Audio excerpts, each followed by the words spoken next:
We're live. Hey, well, look at that backdrop, Ah, Andy. you like Whoa. You always come up with something new, don't you? My that? Lord. It's what I I do, like man. it. That's a lot of whiskey right there. Yeah, it is. Well, I mean, They got uh, your 101 you should have had on there that's not on there. Your regular well, hold on. You got to remember though, Andy, at the time I was not I don't know if I wasn't a fan. I wasn't. I'm sorry, I got feedback. Sorry guys, I got feedback. All this feedback. Anyway, we're ready. I know. Hey, how's everybody doing? We keep saying this every time. A week goes by really quick. This is ridiculous. This one went by faster than normal, though. I'm not going to lie to you. I guess. I mean, they're all kind of. We're already in June. It's June. We started doing this in what? March? This is week 9. Is it week 9? So it's been over 2 months that we've been doing this. Yep. It's ridiculous. I like it. I love what we're going. I'd love to be able to get together a little bit more to do some things, but maybe soon, right? We have some ideas for that. We do. In fact, I think you're going to be seeing some new stuff coming out very shortly. There you go, Todd. Yeah, finished up just in the nick of time. There you go. Yeah, we got some cool stuff coming up. Well, I mean, and probably some new scenery and new locations outside of the 21090 bar. Just right here, we've been making some adjustments based on we're starting to get a little looser, but we're still the 21090 bar is inside my basement, and we have a plan because we're allowed to kind of congregate in small numbers outside venues. So that open up in a light bulb on our. He said, "Well, we could make that work, maybe, right? We could do something, especially with what you acquired." Yes, or you have acquired. So I don't want to spoil it for everyone, but you might see us together again. Where's that song? In a new setting and that might be something we do every now and then because it's a cool thing. It's outdoors. Yeah, it'd be fun. Summer months, man. So this happens every week. I'm not sure why. Why? But I believe there's people waiting. Or first person. But I haven't been able to find anybody. There's Eclipse. There we go. So now they're starting to come kind of filter through, which is cool. So I gotta put. So there's my man Steven. So I got a nice package yesterday from Eclipse Brewing, and I tell you what, right now, can you add on this? Look at this nice hat, man. Look at that. And I need hats in the summertime because this bald dome needs some coverage. But I like hats, and this is a sweet hat. I got awesome stickers, right? I got some. Look at this. Look at this. He's got tons of swag, Andy. I'm set up here. Good. He's got his logo right there, stickers. I like it. And even more importantly, he sent me 2 beers, and I think I got to crack one open now that he's on. Now, Eclipse, Steven, you said you thought you sent me the wrong beers. What's wrong with what you sent me? That's what I want to know because they look good to me. The package had a bunch of cool stuff in it. I don't know. Maybe you weren't supposed to send me this hat. I'll take it though.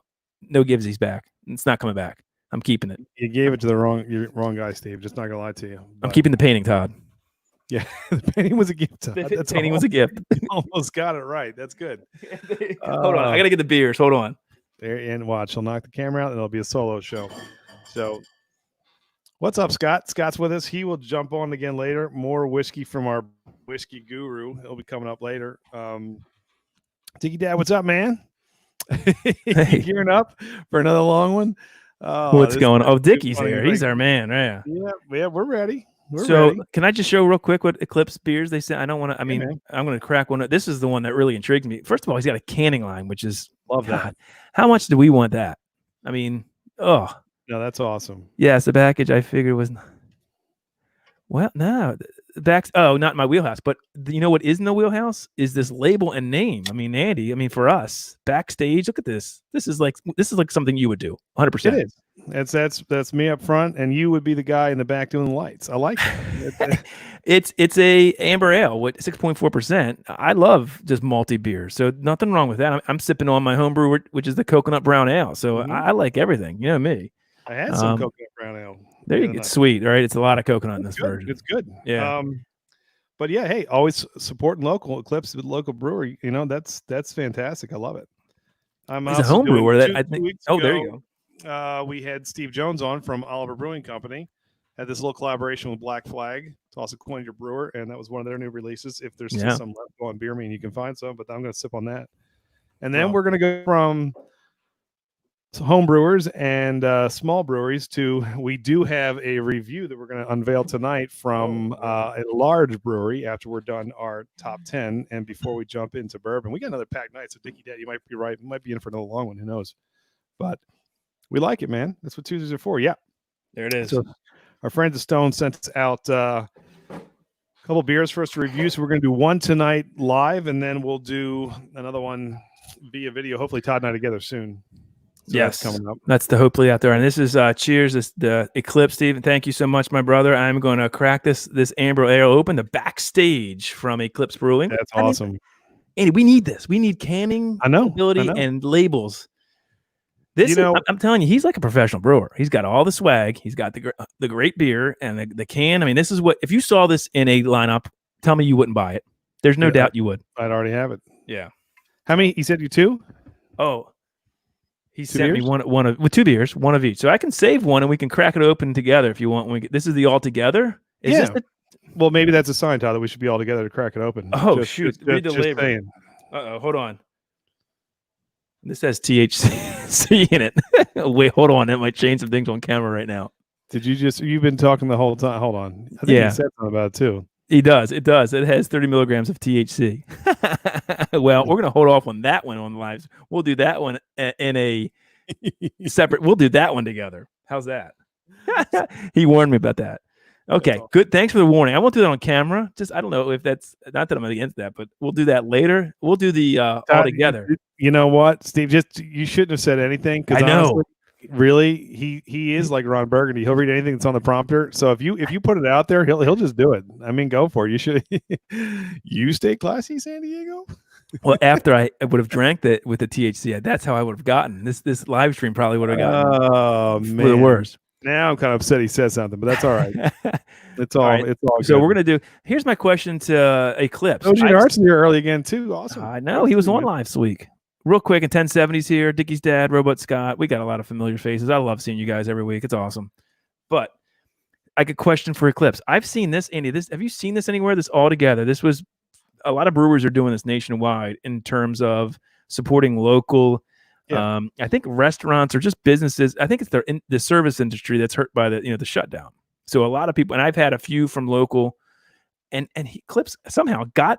I know he's getting to be legit now. He got the actual can art, and he's part of it. I think that's the coolest thing ever.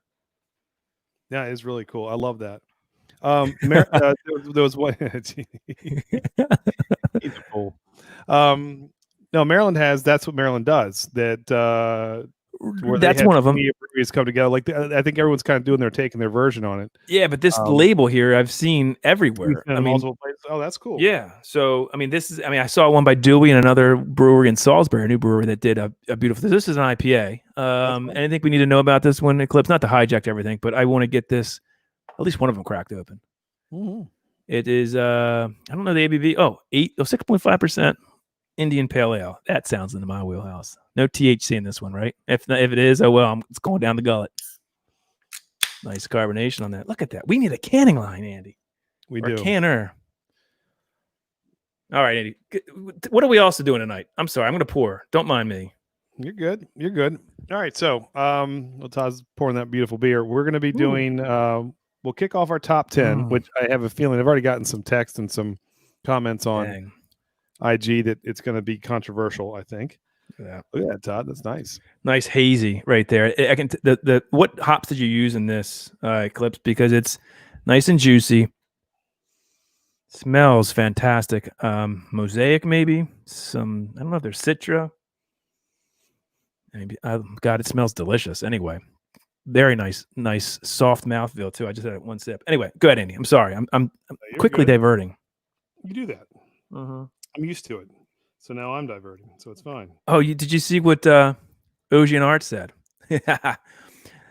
If you remember last week, I think he was nice. All right, he was sipping on some cheap bourbon and Coke or soda is what he said. He was sipping on something he liked.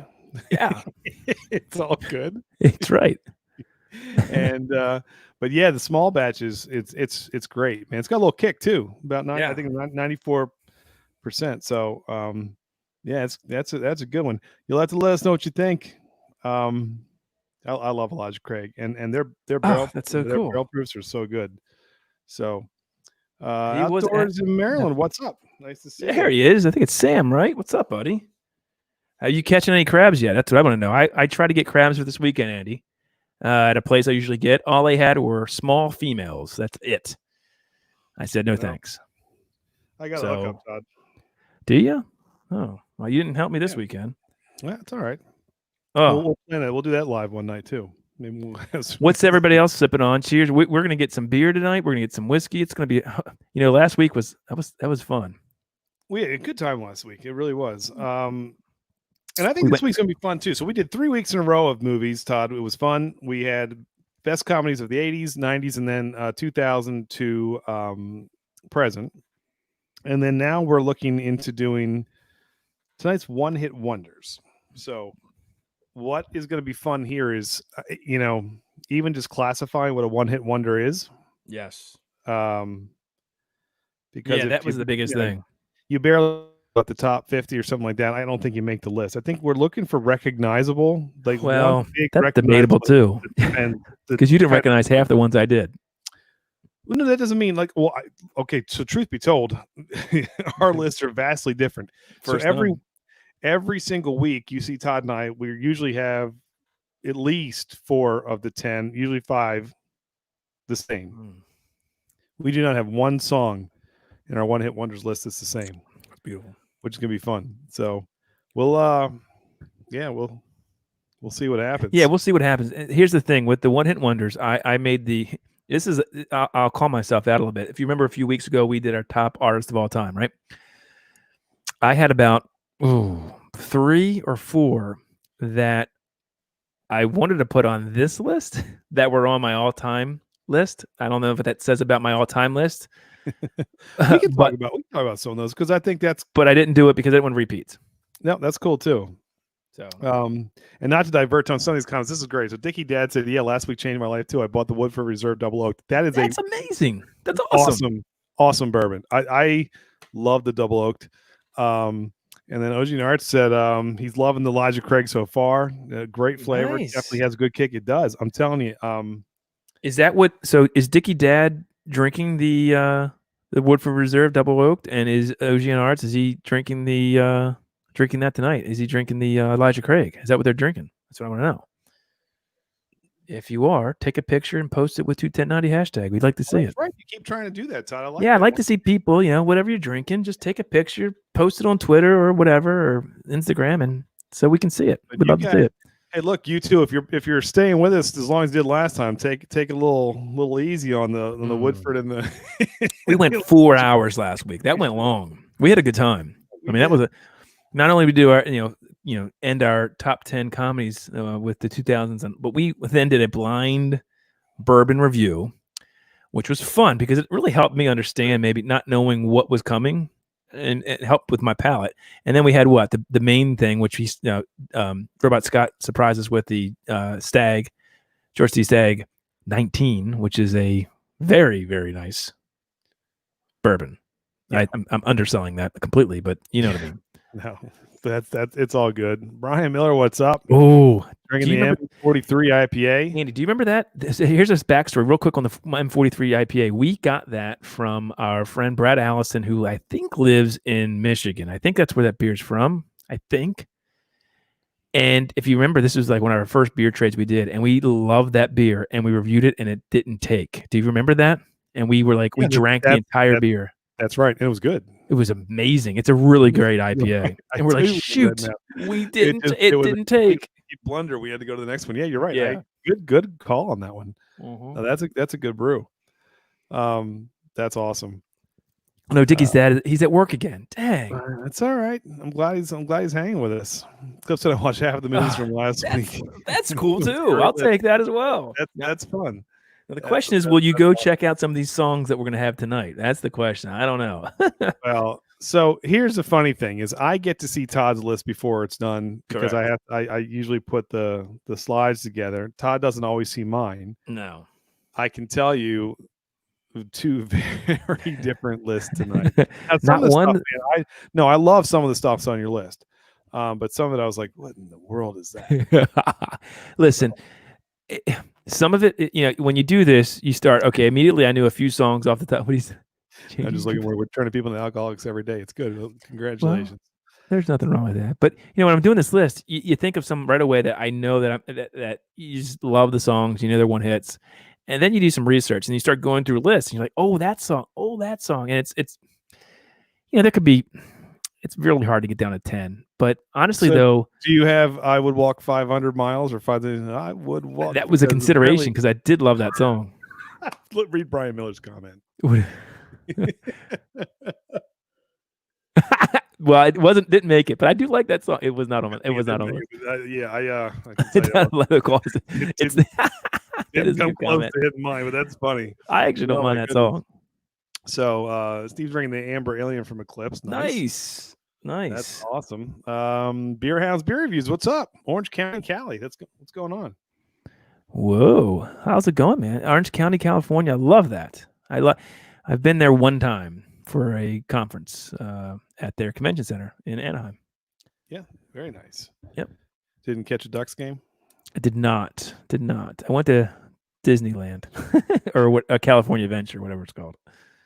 So. Diggy Dad said he'll get the Logic Barrel Proof next. I tell you, if you don't mind the heat, it is just one of the best barrel proof bourbons out there right now. That's you're not paying $300 for. I mean, it's affordable and it's delicious. And yeah, I think you'll like it a lot. I like it a lot. You know what I like a lot is this Hazy IPA from Eclipse Brewing. I tell you what, this is beautiful. This is how it should be. It's creamy, great mouthfeel. Really, really juicy. Not bitter at all. It's 6.5%. I mean, you don't taste it. I mean, that's not real high anyway, but it tastes. I don't know. There's alcohol in here. I could slam this down, but it's great. Good job, man. Yeah, yep. And no, Beer House, he's enjoying the Stone Enjoy by now. We just did that review not too long ago. That was our first social distance. He might have the new one though. There's the new one for July 4th is out. That might be what he's drinking. Yeah, we had the traditional April. Yep. The 420. 420. Yep. So very cool. 1070's got the Belgian Dark. He's drinking the River Horse Brewing. I got to go check out 1070 beer reviews. I didn't see. He may have since the last week put up a couple of reviews, so I got to check. I think it's Steve as well, right?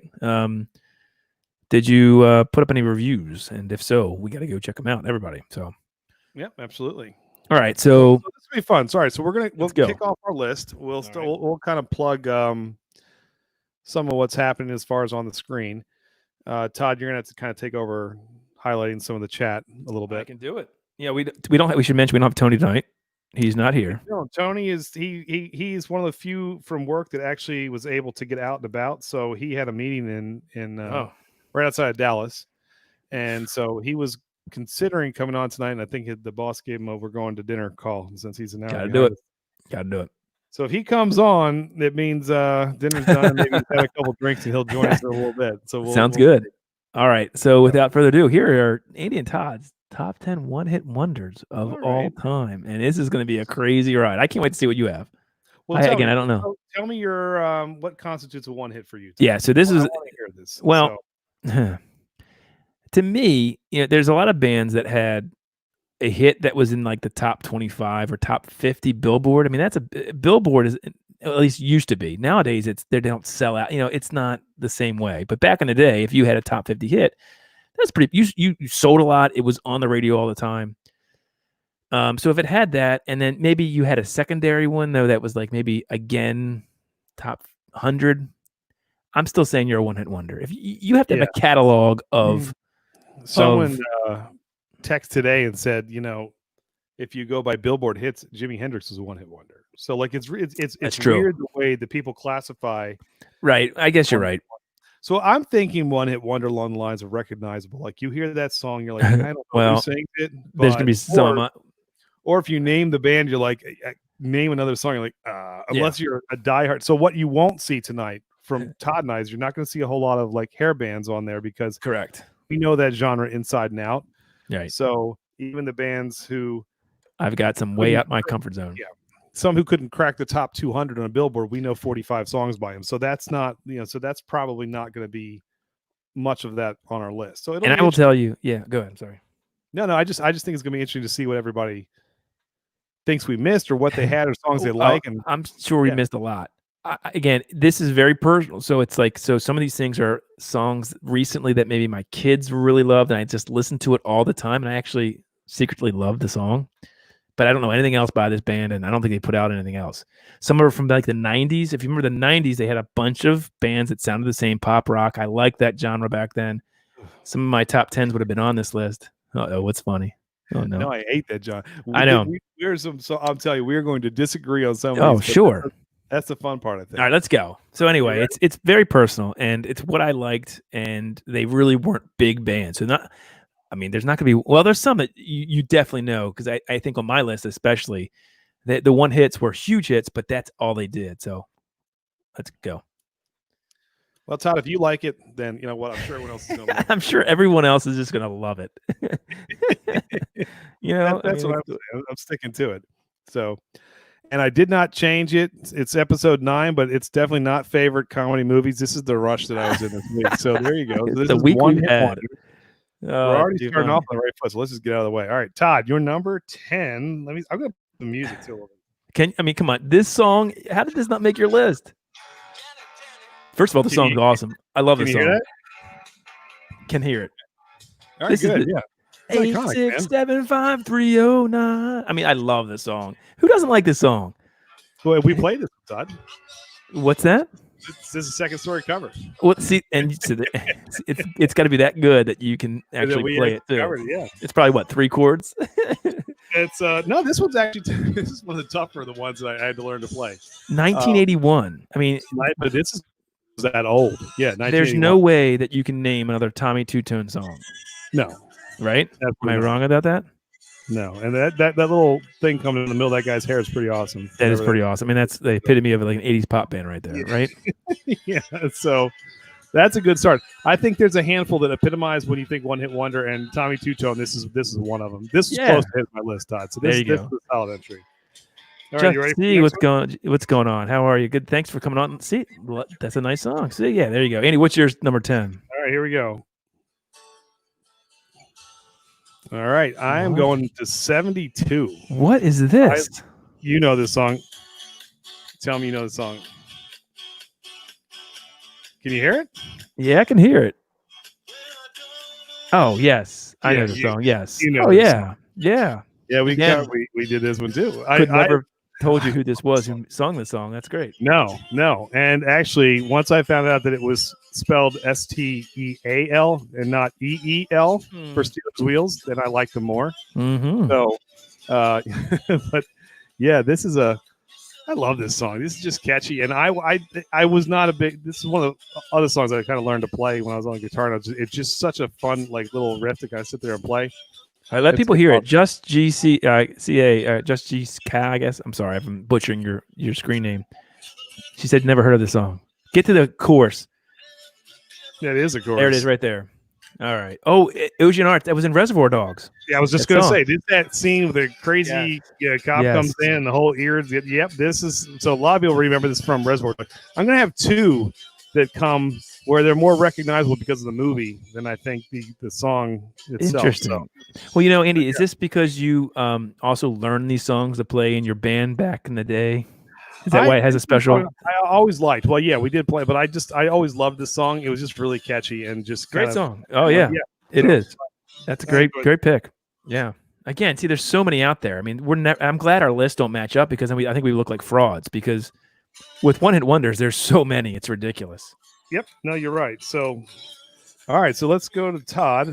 So, Andy Dickey's dad said, "Are we going to get kicked off again?" It very well may. We could. Todd, I can't. This didn't hit for whatever reason. I couldn't find this. Come on. No, it didn't land. So I don't even know what this song is. I'll let you take it without music. Without music, I'm not singing it. But who does not? Come on, you have to know. You can't find American Author's Best Day of My Life. I'll find it. Well, talk for a second. It sounds terrible. It's not. You haven't listened to it. It sounds awful. I don't know what it is, but it sounds terrible. How does that sound awful? It says Best Day of My Life. How can that sound awful? Here we go. Ready? I'm already disappointed. Let me get to the ad first on YouTube. Yeah, we're definitely Dickey's dad. We're probably definitely gonna get kicked off. Hold on. I gotta let the ad run. The ad's probably better than the song. But go ahead. Oh, anyway, just GCA. No worries. Okay, all right. So I gotta get just GCA. I get bad names. I'm bad with names, right, Andy? All right, here we go. Ready? Yeah, I heard it. You've heard that, right? Come on, Yeah. how do you not? Oh, there's people that don't know this one. So Ocean Art says, I don't know this one. Oh, just GCA loves this. I love song. this. All right, well, See? good. I mean, how did this crack your top 10 though? I don't know. Here's the Thing, thing. really, a top 10's hard to just read a list and just randomly throw. No, my kids love this song. I love this song. I just love the chorus on this, and it just makes you feel good every time you hear it. And this is 2013, so Jordan loved the song. 2013. You're right. So, and then Kids Bop redid this, and my middle kid loved it, and so it was like Kids Bop version. So like it's ingrained in my head for my kids, and I just loved it. So anyway. See, I heard of it, and it's my wife's as well. See, so 1070 says, so there is some. All right, see, just GCA is. All right, there you go. See, all right. Everyone loves American authors. Best day of my life. That's fantastic. Brian Miller said that's a hard pass. I don't blame you. All right, this one now. This is one of my odd ones, but Ty, did you watch Lost Boys as a kid? Oh, sure. All right. So do you remember the song from Lost Boys, Cry Little Sister? Do you remember that song? No, but I know Lost Boys, the Lost Boys song. Well, this is the song. Actually, there's going to be a tie to something you have on your list that you have no idea. But what? But yeah, people probably remember this song. What is this song? Come on, you talk about American authors. What? I mean, I know the movie. Ocean Arts loves this song. Awesome song, he says. It's a fantastic song. It's a great song. You'll know the song. Hold on. All right. Let's get a little kick here. So, guys, just giving you a warning right now. If we get kicked off, we're coming right back on. It happens because we don't care about it. I mean, we're not getting kicked off. Well, we've done it. It happened before. We were pulling songs directly from YouTube when we did that. Well, this is any better. I hope so. All right, do you remember this song? No. Really? Am I the only one? Robot Scott says, great movie. I do. I love the movie. Well, let it play. Where's the chorus? Where's the hook? Here it is. Ready? Here it is. Oh, yeah. I know this one. Yes. This song's great. Who sang this? This is, I don't know, Gerard McMahon. Like, that's definitely a one-hit wonder. I have never heard of the dude, but did this thing crack I mean, this was on the Lost Boys soundtrack, but are you sure this was even a hit? Besides being on the movie? I think. I mean, it was in the movie soundtrack, but it's on one of the lists. So okay. It was on my one-hit wonder list. I was coming through them. I was like, I love that song. All right, you've got some people love this. Ocean Art says makes him feel like he's 15 again. Yeah, it's a great song. But Brian Miller said, I thought it had to be a hit. Exactly. So this is where I wasn't sure. I think it is, but it was on a list of one hit, but maybe we're getting trashed, Andy. Top 20 hit here. I don't know. It gets better. Right. I promise you. This is the end of it. It gets better. Right. Todd, your next one is I can't remember what I sent you. I think this is there we go. Oh. I mean, come on. Great song. I'm with you on this. This could have cracked my top 10. I saw. Yeah, this is awesome. Here's a little. I was really into Faith No More back in the day. I actually saw them live, Andy, at in Glen Burnie at Michael's 8th Avenue. Awesome. I almost got killed, I think, because look at me. And Faith No More was like super heavy metal back in the day, and they progressed, and it was a great show. I loved them. Oh, they were more because they got a little punky, like 311. Yeah, it was amazing. They were amazing live. I mean, amazing live. And I love Faith No More, but this is really their only. I mean, they had a couple, I think, other big hits, but when you look at it, this was their big hit. I mean, I could name another one, and I'll tell you, in 1990, like just before grunge kicks off, like this was very outside the vein of that hair metal scene, but it was constant rotation on. Ocean Arts likes this one. Yeah. Mike Patton is the man. Yes, he is. I mean, so we did good on 2 now. That's what's that? We've done okay on 2 songs. Okay, that's good.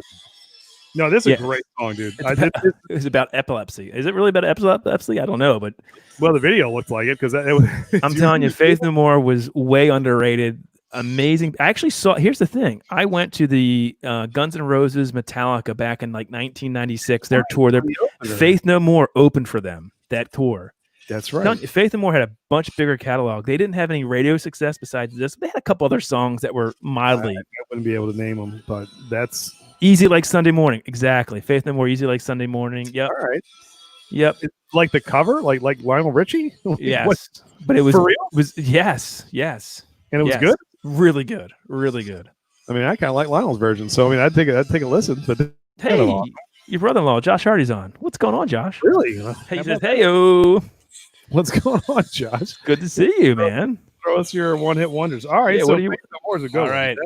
So I'm okay with Faith No More. All right, there you go. Yeah, Lizzy that's got some cred back. I have next here. Hold on, I don't even remember. Let's see if these are in order or not. All right, come on, Todd. You remember this one? Oh God, yeah, yes. Died in your arms tonight. Sing it with that angelic voice, Todd. No, I'm not gonna go any further. This song is great, though. Yeah, guys, Faith No More, the whole album is all. I agree with you, Outdoors Maryland. I agree, but when we're talking about hits, it was really the only big hit they ever had. So, like commercial hit. Yeah, and it's funny because I almost had Cults of Personality by Living Color. Oh, that's a good one too. It looked like they had a couple more hits. They that were did. just barely big enough to keep them off my list. But really, when you think of them, that's all you think about. But yeah, they're one of those ones that probably could have if you just kind of classify them like this. But this So song this song was great. I think. It's I mean, great how many movies in the '80s was this in? Right? I don't know. It just makes you feel like you're watching something from John Hughes. It's like some sort of movie. Yes. But and then look at another song that we didn't think of was Red Red Wine. I didn't put it on my list, but Red Red Wine by Josh. UB40? Yeah. Yes. That's a great song too. Brian Miller likes this. He says, "Good pick, Andy. You're getting some love here." Yeah, come on, man. This is these songs don't necessarily make your top 10 lists of songs of all time. Cutting Crew. So Cutting Crew. Never would. I can't name another song from them. Did they ever make? I mean, what else? I mean, if you're a Cutting Crew fan, you probably named 15 of them. But I mean, I didn't delve into this like poppy kind of stuff. But you knew the songs that were hits. This song had to go. Like, how high did this go on the Billboard? It had to go really high, right? I should have looked up all the. If I had more time, I would have gone through and looked up where they landed on all of them. But because that's like, how does a band in the '80s go? You cannot sing the song, man. When it comes on, you just listen to it. It's great.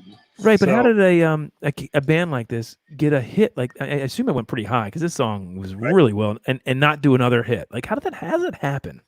None of these guys wrote their own songs either. Yeah, that's true. So that's true. So you didn't write your own songs. They had Brian. Okay, so Ocean Arts knows his music. He said they had Brian Adams in a couple of their songs. Did he talk about Cutting Crew? Cutting Crew had Brian Adams, and are you kidding me? Well, that's cool. If that's true. Well, there you go. All right.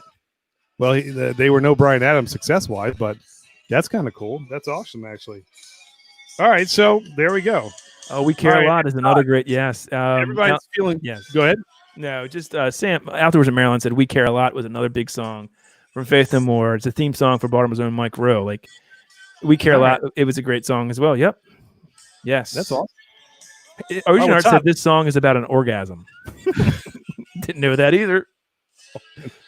There's a lot of things I didn't know about the songs from the 80s, but whatever. Maybe. Anyway, all right, let's move on. All right. Okay. Todd, don't worry. You can take this song for all the stupid songs that you like. This one's not terrible. Like, yes. Okay, I'll take it. It's still kind of terrible. It's not awful. It's still kind of awful. You know why I love this song? There's don't. two reasons. One, I can play it on guitar because it's like 3 chords. There you go. Now back to being awful, but go ahead. Okay. So I played this a lot when I was playing guitar a lot. And 2, back in the day, remember, this came out in 1998, Andy. What were we doing in 1998? Drinking at a bar somewhere. Exactly. And this would come on every time, and people would be like going crazy with it. It's etched to me that time of this song always reminds me of those good times that we had before, we had all these responsibilities that we could just do those types of things. And so it's sentimental a little bit. It's a heartfelt pick. I like exactly. That's what that is. So really, those were the best days of your life, right? No, my best days are right now, Andy. Right here with you, me and you on this live stream. Oh, all right. I guess I'll give it to you. I mean, it is. It's iconic. I mean, people know this song probably just because of bars closing down, and this is the 150 like "Get Out of My Bar" song. But Josh is making fun of me. I'm getting a little bit beat up here, Andy. Put it on the screen so I can see it. Cutting Crew had another hit, by the way. I didn't know that. Did you know that? What? I've been in love before. Evidently, Brian Miller is a big. He knows his music. Was it a real hit though? I mean, again, like we're hoping, and maybe "Cry Little Sister" wasn't a good example, but the people heard these songs before. I always think of Janine Garofalo when I hear this one. Good song. Oh, so Ocean Arts likes it. I don't. Why do you hear? Is she in the? She must be in the video, I guess. I feel like Chumbawamba's going to be on Todd's list. What? Jeez. I thought it would be. I guess knocked it down. Yeah, I thought that would be on your list there, buddy. I guess, but my wife can't. When close time comes on. Oh, see, they don't like. Okay, change the song. They like the song. All right.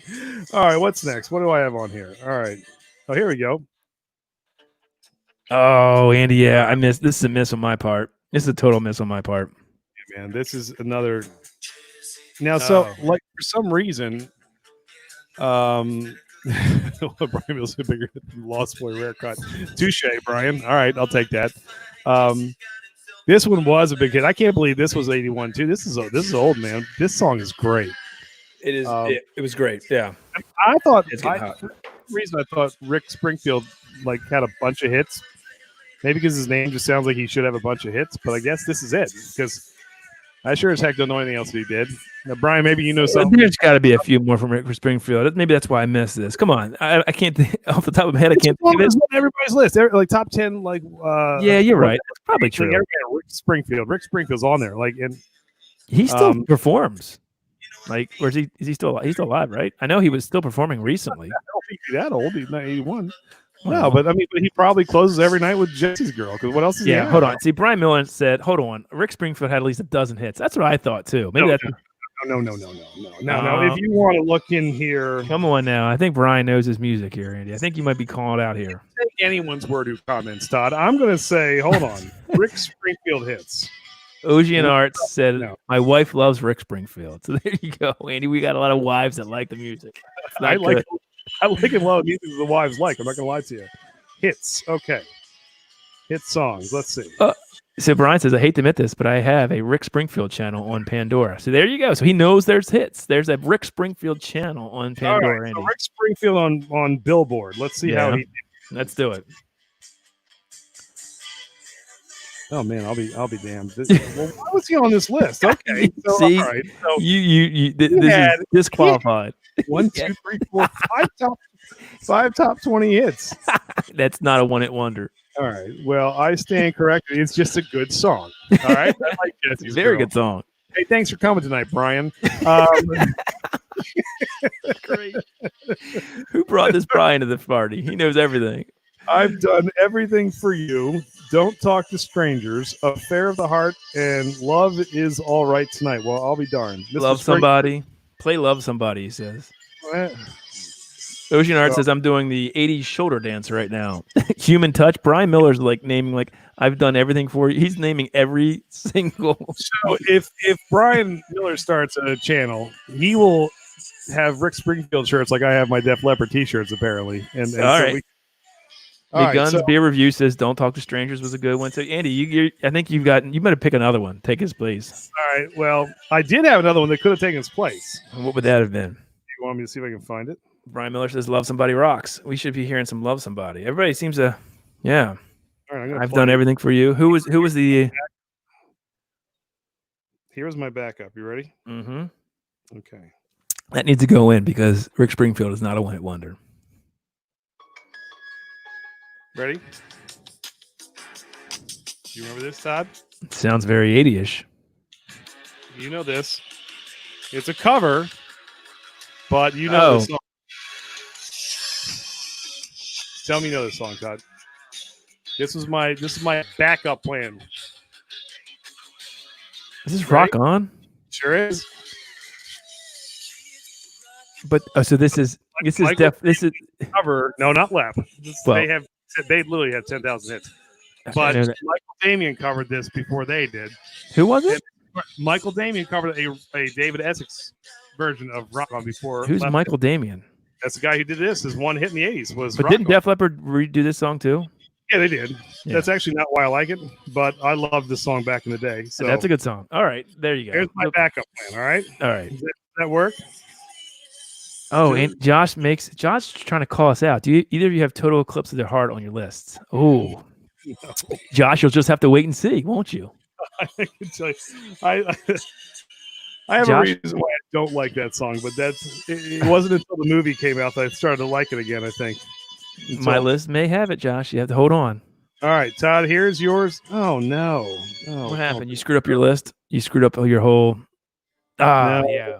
but I mean, I'm playing the 2017 acoustic version. that's not gonna do it. But okay. I mean, I think people know this song, right? There That's you go. Awful. No. Yep. You sing this, Todd, instead, so they can hear it. I'll bring it up, Andy. Just turn on there. I got it. I got it right here. I picked the wrong one. First of all, the video on this was mind blowing. I loved it. And if you think of the 80s and you hear this song, I mean this embodies what 80s music I think is about, besides like 80s rock. I mean, I know you might get on me about it, but I love this song. I was gonna say no. I'm not gonna get on it. This could have been on my list too. Well, George just came on. I don't think anything. Why am I not surprised you're talking about the 80s? Who just came on? George. What's up, punk? Well, look. So we're doing one hit wonders, George. This song epitomizes one hit wonders. If you were asking me like what song epitomizes one hit wonders any decade, it's Aha, Take on Me. Now I am sure they had other maybe minor hits too. Whatever. That's true.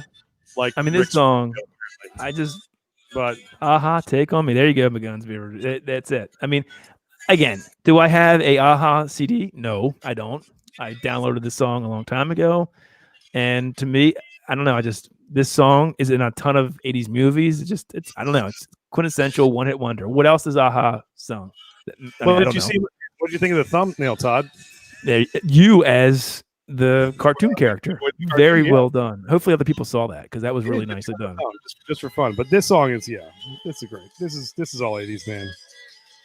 These guys are living in big cartoon mansions to this day. Probably on this song, you're right. You know what? Whoever wrote the songs made a lot of money. You got that right. You know what? You write a hit, you get it. I mean, that's what happens. I mean, do people still? Josh said, do people still have CDs? Andy does. I have a ton of them.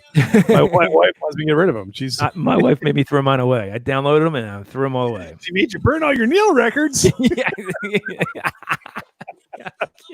That was last week. That was last week. Oh, that's. All right. Hold on. Can I get the chat? Do people like this song or not like the song? We haven't heard whether or not people like it. Everyone's kind of avoiding the subject here. Do you like it or not? Tell us. Thumbs up, thumbs down. I know Josh. Did you see the Family Guy where Chris Griffin goes into the Aha video? No, but that's got to be funny. He's in the cartoon in the video, and he comes out, "What's happening?" It's hysterical. One of the funnier scenes from Family Guy. Nice. All right, let's see. What do we have next? I don't even know. All right, so people like it and don't like it. You know, George is saying I like it. Ocean Art says I got really sick of it. I can see that. George Dennis, big thumbs up. Josh Hardy, yeah. So there's some people like it. Some people got sick of it. Good. Most people got sick of one hit wonders, though, right? I mean, they play it so much, you do get sick of it. So they get Nickelback syndrome. Yeah. I forgot about Nickelback. I could put them on. They have more than one. Yeah, they do. All right, cool. All right. Here, what's next? Oh, here we go, Todd. This song. What do you think about this? I thought of this song. I mean, I love this song. I can see you loving this song. Yep. I mean, the guy has Dracula jacket on and whatever on the cover, but this is a great song. Here's the funny. Andy, Brian Miller said, spoiler alert, Soft Cell's Tainted Love is the number one. Well, Tainted Love. Now, it's not on my list. I don't know if it's on Andy's. Tainted Love now. That's up there with what Whip It could be up there too. Like Whip It. I love that song. It's a great song. Yeah, but also because Beavis and Butthead loved that video, which was great. Whip it. Yeah, whip it. This is your song, Andy. It's a great song. A little slow, little romantic side here, but I love this too. Dickie's dad, good call on that one. I will say good call. Just wait. All right. You want me to just wait instead of hearing what's next? All right. No, I'm just going through the chat. He looks like Zoolander. Josh says. All right. Okay. Oh, wait a minute. What did Dickie's dad say? What he said? Come on, Eileen. He said, "Come on, Eileen" is number one. That's what Well, he said. it may not be number one, but it's definitely number 5 for Todd. There you go. Look at that segue. We put it up on the team. This song I love, and I can't name another song that Dexy's Midnight Runner. I don't think anybody else can either. If Brian Miller can name that, then Todd, I didn't even know they were Dexy's Midnight Runners. I thought it was Dexy's Midnight Riders for years. It was until I actually plugged this in that I really, and I certainly had no idea. And the Emerald Express, but this is 1982. I love this song, and you know what I remember? This like when they played at the end of the night before Semisonic closing time, they would play like this song on the and everybody would just like go crazy about this song. That's what I remember. Like, you're feeling good, and they put this song on. Everybody's just having a good time. It's a great song. About bar closing songs for you, huh? It is, I guess. Ocean Art says, "I'm waiting on Steelheart." Ooh. It's a shame my brother isn't on. That was definitely going to be his number one. Yeah. And I didn't want to flood it with hair bands, but yeah. I'll Never Let You Go, Steelheart. Oh my gosh. Outdoors in Maryland says Steel, and then our own Kicks. Now, here's the thing, Outdoors in Maryland. Yeah, Don't Close Your Eyes would have definitely been on my list because they were a one-hit wonder, but they were in my top 10 list of all-time bands, so I didn't do any.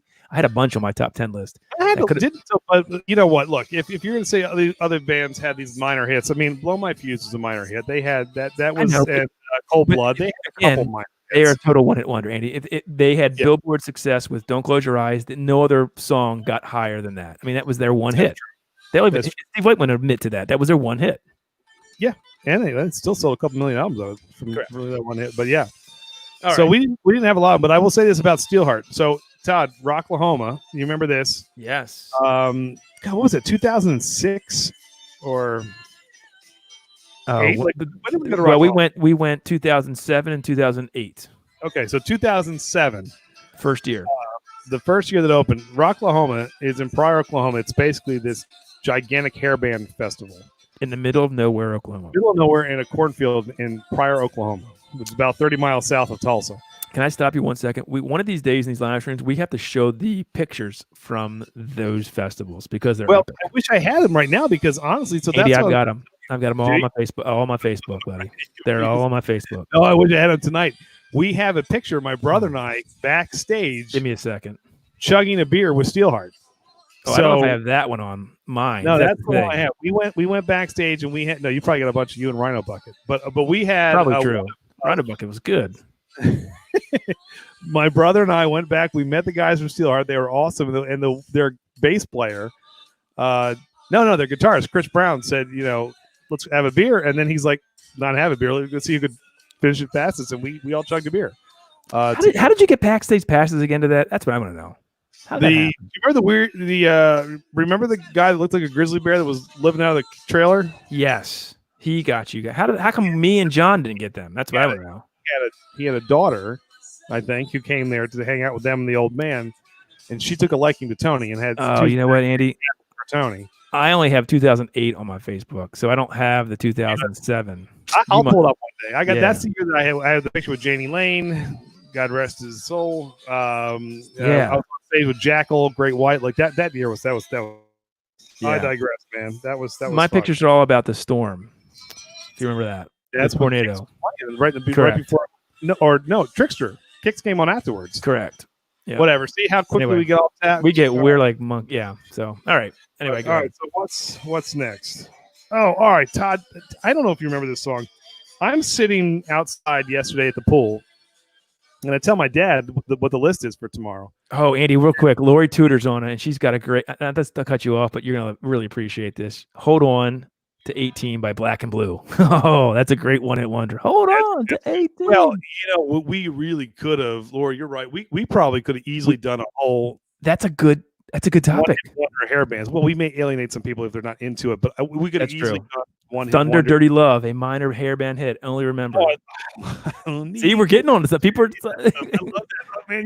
We can do this afterwards. You guys want to come on? You've written. Andy loves this topic. Well, because Todd, what I was going to do? I had to look up to see how high they charted. I had no idea that 3 hits were in the top 20, but I was going to put Love and Affection by Nelson as my number one. Yeah, but they had 3 hits. Yeah, they did have 3. Yep. And Do I Love You? Do you remember? Do I? Oh, love you, baby. You remember that one? Yeah, more than ever. So Hold on. Ocean Arts. You need to do an obscure hairband list, like something like that. We need to, maybe there's fans out there. Throw out the Tangiers and Baton Rouge and stuff like that. Oh, Babylon AD. Yeah, we could do that. Giant. I'll see you in my dreams is a you in my dreams. All right, we're getting way off topic, but okay. See, look, it doesn't take much for us. Yep, but then everyone else is going to leave, so that's fine. So this was okay. not, man. This is the tour walking shoes. There's another boy, Andy. I'm telling you, some people like this. We could have done it. You have to throw them up so I can't see these. But all right, so this could have been a hair band-ish balladeer style. My dad's going through a list. He goes, "Hey, this was a good song. Do you remember this song?" And I was like, right. "Holy cow, I love this song." Okay. Do you remember this song, Todd? Do you remember Angel Eyes?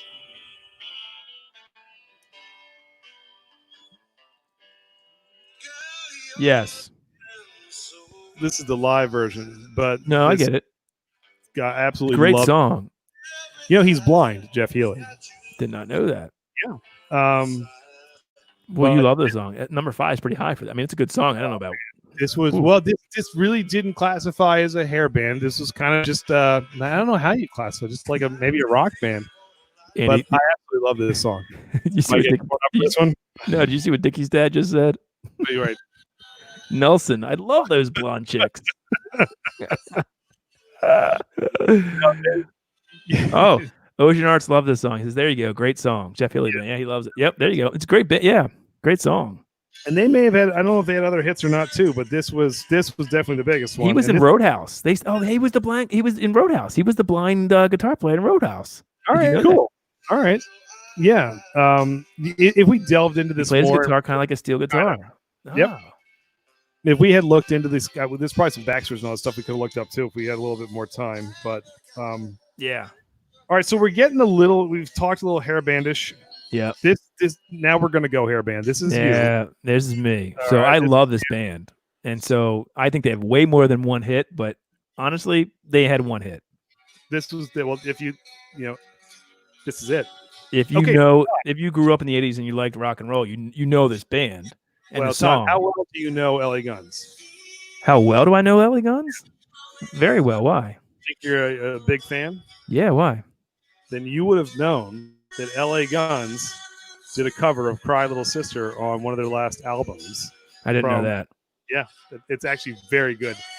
You know, Phil Lewis, his voice is great. He ripped right through it. It was fantastic. He has a great voice, and him and Tracy are back together again. So, and let me tell you, I'll throw this out. So just gonna throw this out is, you are a huge GNR fan, yes, Todd? Yes, one of my top bands of all time. Yes. Together, Guns N' Roses was Tracy Guns, and correct. Axl was supposed to be the formation of it. Correct. Yep. To this day, they don't have the success. I think LA Guns is the far superior band to Guns N' Roses. I can see why you would say that. It's a different sound. Yeah. Better band than Guns N' Roses. I'll say this: Tracy Guns is a better guitar player than Slash. He is. Yeah. And Phil Lewis is a better singer than Axl. I mean, right? They're a better band. I think they have better songs. They just I don't know about that. They didn't get the play. They didn't get the airplay. I love LA Guns. Yeah, totally love LA Guns. Yeah, I mean they're a very underrated band.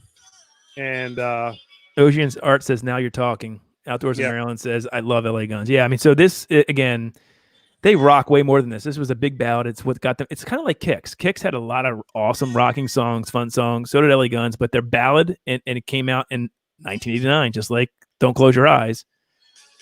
This is off of what, Cocked and Loaded, right? This is Cocked and Loaded. There is. And all these years again, I never knew it was the Ballad of Jane. I would just call it Ballad of Jane. You know what? I didn't either. You look it up in every song. It's the Ballad of Jane.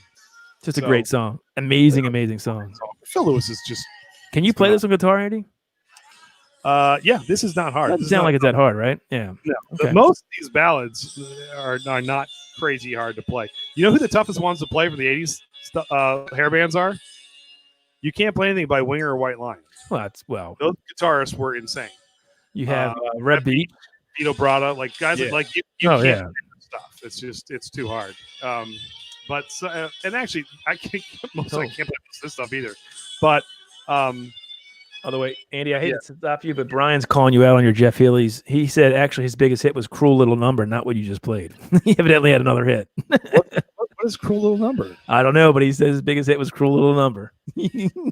Brian Miller, you shouldn't have invited him tonight. Taking me to town tonight, man. I thought into this stinking list, and I'm getting. All right, so Outdoors in Maryland does not think that Tracy Guns is a better guitar player than Slash. I'm not saying Slash is bad. Slash, I would probably. I think Slash has a better top hat. I'll say that. I think he's better image.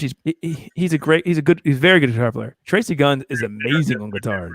Amazing. Honestly, it has nothing to do with the guitar players. I think Slash and Tracy Guns are both awesome. I prefer Phil Lewis over Axl Rose any day of the week. Yeah, all right, it's all good. It's all relative. I like his songwriting better than Axl too. I thought Appetite for Destruction was okay. Couple good songs. Oh, you're crazy. You're crazy. It's one of the greatest rock albums of all time. I think it is the greatest rock album of all time. There's no way you can say it's okay. You're nuts. You're nuts. No, I will fight you to the death on that. You will lose. You'll lose. Anyway, Winger. Here's something we can agree on, Andy. Yeah, it's not going to win my battle, but that's all right. Andy, something Sam Outdoors in Maryland says Winger are freaking amazing musicians. There you go. Yeah, I've actually seen them live a million times. I got to tell you, they're still because Kip can still sing. Yep, they're really, really good. So, and if you want to tie this whole 80s thing together, Kip wrote a song for Kix way back in the day while he was playing on the road with Alice Cooper because he was his bass player before he went solo. So yeah. 50 degrees of geez, we got Lori Tudor saying Pantera. Well, would you know what? Pantera probably had one hit too. They had the Cowboys from Hell, This Love. I don't know if Cowboys Hell was this. This Love and Walk. Yeah, they probably had more than one. You're right. Yeah. All right, Todd, I love this song, dude. Tell me this isn't great. Yeah, I get with you on this. I get you on this. Like Tommy Cochran, because I only know this one. Yo, yeah. I gotta tell you, that's a good choice. I think that's a good choice. Yep. And not the radio and just start rocking out in your car. Here's the funny thing. There's so many one-hit wonders out there. I didn't even see this one. And yeah, you're right. Yes. Real quick, not to steal Andy's thunder. 1070 said, "Is that the coconut brown ale?" Yes, that is the coconut brown ale that I need to bottle and get some out to people. It's Andy, you had it. It's very coconutty. My wife actually requested a growler, and that's Todd for it. Yeah, there it is. It is a coconut bomb. So 1070, I'll try to get some up to you, buddy. Yep. Sing it, Todd. Life is a highway. I'm not doing it. That's bad. I can hear myself. I'm Ron Burgundy. I love this song. Does anybody? What does everybody think of Tom Cochran and "Life is a Highway"? Andy's number 4 one-hit wonder of all time. Outdoors in Maryland wants one. Looks great. Yeah, it is pretty good. If you like coconut, you'll like this beer. But that's not steal Andy's thunder here. I'm sorry, I didn't mean to do that, Andy. All right, that's all right. Todd, I think I screwed up your next one anyway, so I got to. All right, what is it? What do we got? What do you have next? Let me see. I don't know. You got my list. Oh, here we go. Nice. There we go. Do it. Hold on. Let me play. I got to find it. Hold on. I have another one of your best day of my life on here by accident. All right, so this is again. Set it up, Todd, because this in the early 2000s. This is a power pop rock band. I don't know. I actually really like them. If you watch the video for this song, if anybody out there knows, I bet you Outdoors in Maryland knows this. Maybe even Ocean Arts. There is a documentary from the 80s called, I think it's called like Heavy Metal Parking Lot, where it's at the Cap Center in Maryland. And it's this film crew that goes out to, I think it's like a Dokken and Judas Priest concert. There it is right there. Play it. That's how it says there's some language in this. Are we going to get in trouble here? Maybe. Whatever. All right.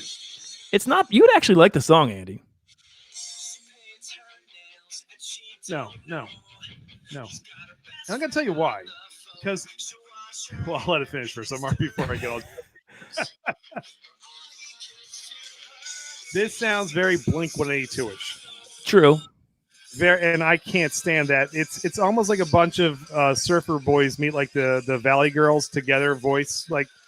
It's just, I don't know. I can't stand it. I love this song. Anyway, we got so Outdoors in Maryland. Lori Tudor was at the. I think she said she was at that filming of that concert. I don't know if that's true or not, but Outdoors in Maryland, yes, it was a Judas Priest concert with Dokken opening. It's them, interviewing everybody on the parking lot that's drunk and high, talking about like what's so awesome about like heavy metal and duck. These guys are fans of that style of music. So they recreated the beginning of this video is them at then the band. They're like, yeah, I love like Crew, Priest, American Hi-Fi. Like, so they interject American Hi-Fi. They recreate like what these idiots are saying at the not idiots, but stoners and drunk people. It's a great video. I love the song. It's the only song that they ever had. It's close to a hit. It charted, but not long, and they were done. And I love the song. Back in 2001, I listened to this all the time. If my brother was here, he would love it too. Your brother has bad taste too. But Todd, I don't like this song. Okay, move on then. I love this song. But that's all right. I saw your list and I prejudged it already. So it's bites. All right, hold on. Let me find where we go next. All right, we need a good song. You ready? Todd, tell me you don't love this. Ready? Yes. Come on. Oh yeah, there you go. St. Elmo's yeah. Sure. Yeah. You're heavy on the 80s here, aren't you, Andy? Do you have anything above 2000? I do. I think my next two are above. Okay, I'm just curious because I don't think I've seen one yet. Not above 2000, no. Yeah. No, I definitely don't. John Parr, definitely yes. Yeah, this is what I mean. Yeah. So this is my second one. I had two that were from a movie. I had the one from Lost Boys, Carlos Sisters, but this is just this is awesome. You love sappy songs, don't you? This isn't sappy. It's uplifting, man. This makes you want to run a marathon or something. This is like this is uplifting. I'm not hearing it right. I don't know. I mean, this or that garbage you just had before that Blink. Andy, I hate this song. Sorry, Ocean Arts does not like this song. Oh, all right, Ocean Arts. You like this better than that last one? He didn't know that last one though. I don't think. No, at least you know this song. Although Demi Moore, Demi Moore. Yeah, that's true. It's got that going for it. All right, I'll give you a pass if you don't like this. This song is fantastic. I like this song. I like it. I get it. I like it. I don't know if it'll be my number 3. Song. I will all day long. I'll sing this. You're gonna hate my number 1. I know that. It's gonna be. You're gonna just absolutely destroy it. Well, it's usually me who has a number 1 that people don't like. So I don't think this group's gonna like my number 1 either. But all right. My brother again would like it. All right, Todd with another big hit. This angers me. You ready? Go ahead. You don't like my number 2 either. John, you need backup for this. All right. Okay, here we go. Yeah. So where's John? John, I expected him. All right, so this this is a complete one-hit wonder. I love this song. Again, look at the years. I mean, it's like 2000, 2001. This is the type of music that was out there that I was listening to, and this song I loved. Do you know what I want to do right now? I want to go down and punch each one of them in the face. Like, just say, shame on you. You can do better. The drummer of this band used to be the SR-71 drummer. So there's one little caveat. But who doesn't know this? This is 9 Days at Story of a Girl. This was huge at 2000. Huge. I don't know where it charted, but it was huge. You've never heard of them again. And this is a great album, though. This album is really good. All right, I'm going to get slaughtered for this. I know it. But man, everyone comment. Tell Todd how great I didn't know who 9 Days were, but let them know. You know this song, though, after hearing it, right? You've heard of it before. Which one's the drummer for SR-71? I don't really know. I'm not sure. Wait a minute. John Allen was the drummer for SR-71. No, he replaced this guy that went to 9 Days. So the fake replacement drummer. But John Allen wasn't on the first album of SR-71, by the way. It was Dan Gavin, I think, the guy's name there. The Right Now album. He was not on the Right Now album. He was on the Tomorrow album. He came in midway through them touring on Right Now. So he came in right after whatever. It doesn't matter. Nobody cares about that. I know the song, but not the band, 1070 says. Brian Miller says, number 2, that's a stretch. That's the other thing, Todd. I could see this maybe cracking because you did like this nonsense. I did. I love this song. I can't believe it was your number 2 either. But now I could get flack for my number 2, but I'll stand by this. I just don't know if this was a big enough hit. But I just love this song. Go ahead. You know the intro of that, Todd? Yes. You hearing that? You didn't change the thing, though, Andy. I know. It's coming. Yeah, good. Here's the thing. I thought somebody was going to... They said... What did they didn't say Heart. They said... Who was the other 80s band they said earlier in the chat? It wasn't Hardline. It was somebody else that was close to Hardline. Well, these guys aren't really an '80s band. I mean, this is the Mm. they came out. This is like one of the last killer albums. I'd say there's Hardline's an 80s band. Come on. Yeah, this is like the last killer album before the genre just died. And we're gonna get killed. Nobody's gonna know this one either. Everybody's saying number 2 on this one. we have people who are quoting Black and Blue and True. Tora. You know who Hardline is. This song was all over the radio. Oh yeah, I love it. But I mean, this number 2. So in fact, I should have pulled a clip. We actually have you singing this song, don't we, from our BCS catalog? We do. Oh God, we do. You want to bust out the Mon Cherie? No, that was bad. That was after about 3 or 4 Bourbon County Stouts. No, you get me to do anything after I start drinking like that. Yeah. You're right. That's actually true. I'm glad we made the last of that one. Yeah. This song is great. Now they did have 2 other, but this wasn't a huge hit. So anything that was beneath this in the charts couldn't have been considered a hit. But That's you remember true. Rhythm from Red Car? Yep. Which is great. And Yep. then Can't Find My Way. But I love this song. Sherry. Yeah, this is a great Love song. it. Good song. Very good song. That's more like a 0.5 hit wonder. It might be. Brittany Fox with Girl School killed. Yeah, that was actually. Yeah, see, we could probably do a 1-hit wonder of 80s rock. That's a great song. I tell you, I love hair bands. I mean, there's very few I don't like. I could not get into Brittany Fox. They annoyed the. But that song is great. Girl School's terrible. And you know how the name Ugly Kid Joe came into play? It was from a play on Brittany Fox. Did you know that? Whitfield Crane, who they were back in the 80s too. They saw the craziness that was going on with like the 80s scene, and the name Brittany Fox, and they're like, "We're Ugly Kid Joe," and that's how they named their band. Kid you not. All right. Well, I tell Brittany Fox. They're fantastic. Yeah, I know. I saw them twice. They're really good. Very white snakish, Andy. They're saying Hardline is very white snakish. They're good. They're just great. Well, Neil Sean from Journey is the one who's kind of put this group together. And if you like rock and roll, pick up this album. Wait, Sam, you're saying it's horrible. It makes me want to throw up. You said that? Outdoors in Maryland. Oh, I didn't want to block you from our chat, but how do I thought he liked all this 80s stuff. Come on. Oh, I love this song. All right, that's all right. To each their own. Exactly, Andy. All right. They're going to crucify. Everyone on here is going to crucify me in my next one. I know. Well, you should let me keep going because now you have to listen to this. Oh, gosh, Todd. Play it, Andy. It's so good.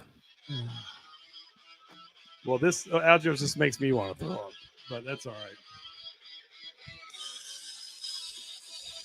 You like this because you can play it too. It's like that's another good true thing. This is like 3 power chords. It's like 2.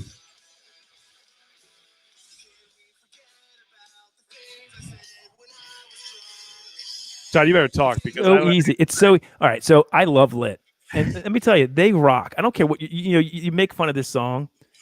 They have a pretty good catalog. This was their biggest hit. They had like "Miserable" was another song they had. You know that was sort of a hit. So I kind of stretched it with this, but other than that, they had nothing that was a Billboard hit for the most part. I mean, they had some other ones, but this album is amazing. And they're actually they rock. Andy, you say you probably hate them, but they're on some of these now 80s rock cruises and shows, like these festivals. They're in the bill of 80s rock bands. I kid you not. They're on Monsters of Rock cruise next year if it happens. They're on the bill. You can put Celine Dion on the Monster of Rock cruise. She's not a Monster of Rock. Oh, come on. This song was great. No, it's terrible. But what does the chat think? Keep Sipping just came in. It's Trish from wow, I haven't seen them in a while, from Craft Beer Pours and Brandon. I bet you Trish likes Lit. I guarantee you she likes Lit. Why do you say you bet Trish likes Lit? I don't know, because the song rocks. It's fun. It's a drinking song. I don't know. I actually don't know. But cheers, Trish. How are you? God, good to see you. I knew you. I actually knew this would be your number one. I knew you were going to. You didn't even have to send me your list. Like he's going to. You better believe it. I was like, every time I play that on guitar, and he'd be like, "Shut that up! Stop playing that song. Play a different song." Well, look, if there was a 9 after the 9 in 19 whatever, I knew I wasn't going to like it. No. Anyway, there's my number one. Nobody's really talking about it, so whatever. It's all good. Appetite for Destruction title. I'll give you that. You're right. So I did like the song until they overplayed it. back when it came. So yeah, it's a one-hit wonder. I mean, so they overplayed it, but whatever. I mean, come on. All right. Well, Todd, well done on your list. All right, thank you. Yep. Maybe I'm gonna get flack because it's maybe not a one-hit wonder. I think it is because their other songs were not really hits. But all right, here we go. No, Lit is not a Smash Mouth cover band. But anyway, oh, Andy, I was thinking about this. This was another. Yeah, this should have been in my list. I totally overlooked this. Great song. I would argue they had more than one hit though. I thought about that, but like Green Tinted 60s Mine, not a hit. I mean, it got. No, you're right though. Yeah, this is what they're known for. Maybe Wild World, the cover. Yep, that was the other one I was thinking of. Right. But I don't. Actually, you know what? Just Take My Heart was actually probably a hit too. Amazing. Yeah, that was. These guys are good. But amazing band. I mean, Billy Sheehan, the guitar player, Eric Martin, the singer. Just amazing songwriting. They still play today. Who's the guitar player? Just died, I think. Billy Sheehan, bass player. Right. Eric Martin. I don't know. Where's Tony when you need him? It's Eric Martin, Paul Gilbert, Billy Sheehan, and okay, Andy. Drummer? So keep Sivan. I don't know if she's talking about Lit or Mr. Big. Maybe Mr. Big. I love the song. Ocean Art says, "Oh God, no! Oh God, no!" He was spitting out hair bands, and you don't like Mr. Big? Come on now. Mr. Big was huge in other countries. Come on. Yeah, they're actually Mr. Big and Firehouse are like wicked big in. You never want. If you're a band, you never want to say you're big in like Japan. You just don't want to say it. It's not good. Let me tell you why. Because they're loyal. Those fans but it's not good for you because it means if you're not making it in the U.S., you're not making it everywhere. So sorry. No. But Mr. Big, I think, made it. I think Mr. Big was. But this is a good pick because really this was their biggest hit. And really, if you think of Mr. Big, this is the only song you think of. Yeah. No, I love this song. It's a great song. They actually are a good band. Lots of good bands. But was it Ocean Arts that said we should Oh, Dickie's dad said blind. That was close to being on my list. No Rain, Blind Melon. You hate that song, but that's a great song. Shannon Hoon, I think he died tragically of drugs, of course, way early, and they never made another album. But he was really talented. Great songwriter, great singer. What do you think, Todd? Here's where I'll put this down. What a good song. But anyway, Brian Miller said good, mostly, list. Next week, you should do your top 10 Rick Springfield hits. Have a good night, boys. Brian, cheers to you on that. That's a quote of the night right there. Cheers, buddy. Awesome. All right. Yep. Billy Sheehan is, yes, it's a three-piece. It's a what's the band that Billy Sheehan's in now? They rock. Oh, God. They're on a lot of the 80s festivals. I can't remember either. With Mr. Big, too, though, because I know they still do that, too. Yep. Anyway. Well, there's our list, guys. There's our one-hit one. What are your one-hit? Let's open it up to everybody. Hopefully, we've missed some. I know we missed some things. There's no doubt about that. Yeah, no, I'm sure we missed stuff. But tell us. We have to have. Yeah, I mean, there's the link. Ocean Art's great. Yeah, so we appreciate you guys jumping on. Hopefully, it's fun for you guys. I mean, we try to pick these things every week that'll be at least somewhat entertaining. Everything that's going on in the world, we just want to be entertaining right now and have some fun. And I don't know, it's hard to pick things but we thought this was a good one. And this is the first list that we've had that I think there's a ton of stuff out there that we haven't touched. So come on and let us know what we missed. Yeah, no, I think it'll be. We already got some people jumping with some ideas here. Lunatic Fringe. Do you remember that song, Todd, for Twilight Zone? No. Lunatic Fringe. We all know you're out there. You know that song? Oh no, I don't. You know, the other song is a great song. Hey, Jeff's Reviews. What's up? Cheers, buddy. We're going over our top one-hit wonders of all time. So chime in if you want. Dear, I'm scared. My father said, "Andy, do you want my top 10?" Oh, geez. Go ahead, Dad. You can tell me what you got. You can start typing away. Or you can jump on if you want. Oh, the Wallflowers, One Headlight. That was another one. Yep. That was just in the commercial. I saw Wallflowers. Baby Got Back. We didn't have much R&B. Yeah, that's one thing. There's a lot of. If Tony was on here, I was going to tell him you should do Skee-Lo. Do you remember? Yeah. Wish it was a little bit taller. Well, and there's also that, like, there's stuff that was like kind of gimmicky, like one hit. Like you could do like Don't Worry, Be Happy.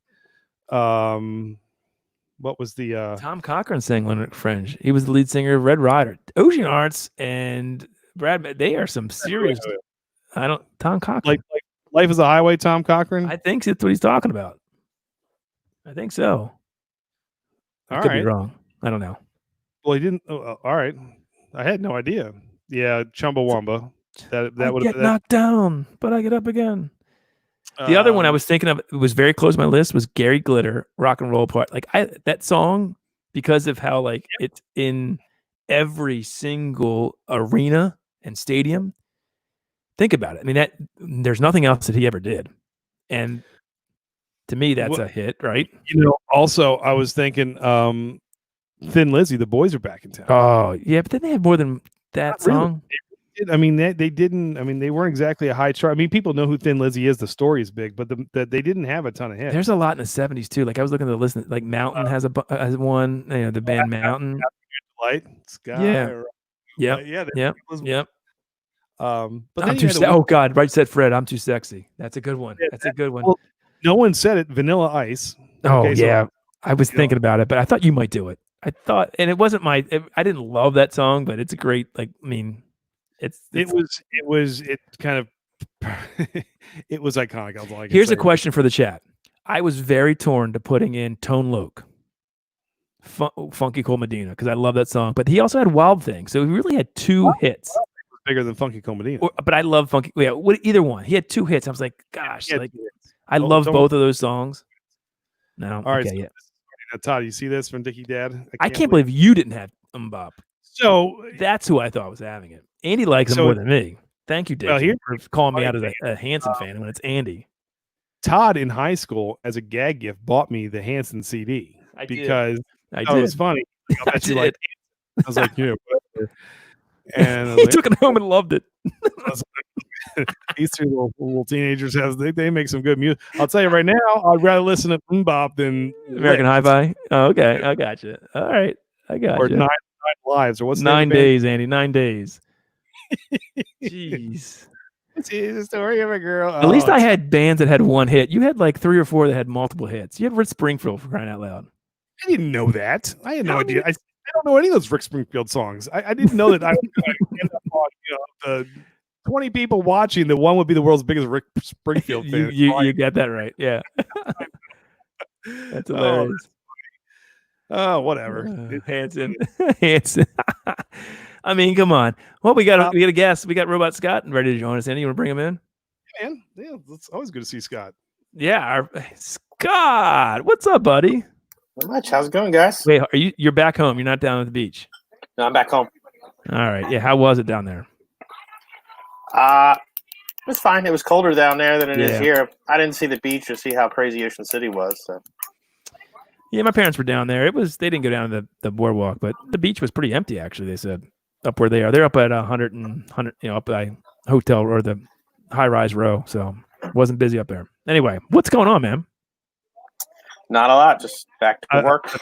I figured you were home because if that's your stash at the beach of whiskey, I'm like, man, I want to go hang out at the beach with you. So, hey, what did we miss, man? What was on our list that we should have had? Sorry, I got to cut you off. So the Winery Dogs, that's what it was. Yes, that's what it was. The Winery Dogs, Billy Sheehan, Mike Fauntleroy. Yep, Dream Theater. Yep, that's right. Yep. And Dream Theater could be another band. Pull Me Under. I almost had Pull Me Under on there, Todd, but I looked it up. They actually have more than that. Did they? So I've seen them live before, but anyway, go ahead. So, all right. Sorry. Yeah, Scott. Sorry, we get easily distracted. By the way, cool hat, though, Scott. I like that hat. Thank you. I just got it as a gift. Love it. I just thought of a bunch of ones when I was thinking about it. Where kind of like, I guess, poppy. There were like those earworm ones that stuck with you. They were one-hit wonders. So one of them is Cisco Thong Song. Oh shoot! Yes. Oh, that's a good point. Yeah. Oh god. Whatever happened to him? He had one hit. Yeah. He was huge though. He was from Baltimore, and he still lived in Baltimore, like in Baltimore, which is crazy. Yeah. And then Crisscross Jump. Oh man, there you. Yeah, see, you can tell me and Andy weren't huge hip hop fans, but we appreciate that. Oh, now look, there was a couple that could have been like Rump Shaker was on there on the list. That was one. Do you remember that song? That was a one-hit wonder. There was a couple that it'd be funny if John were on because what was the one that the Biz Marquee? You got what I need. You say he's just a friend.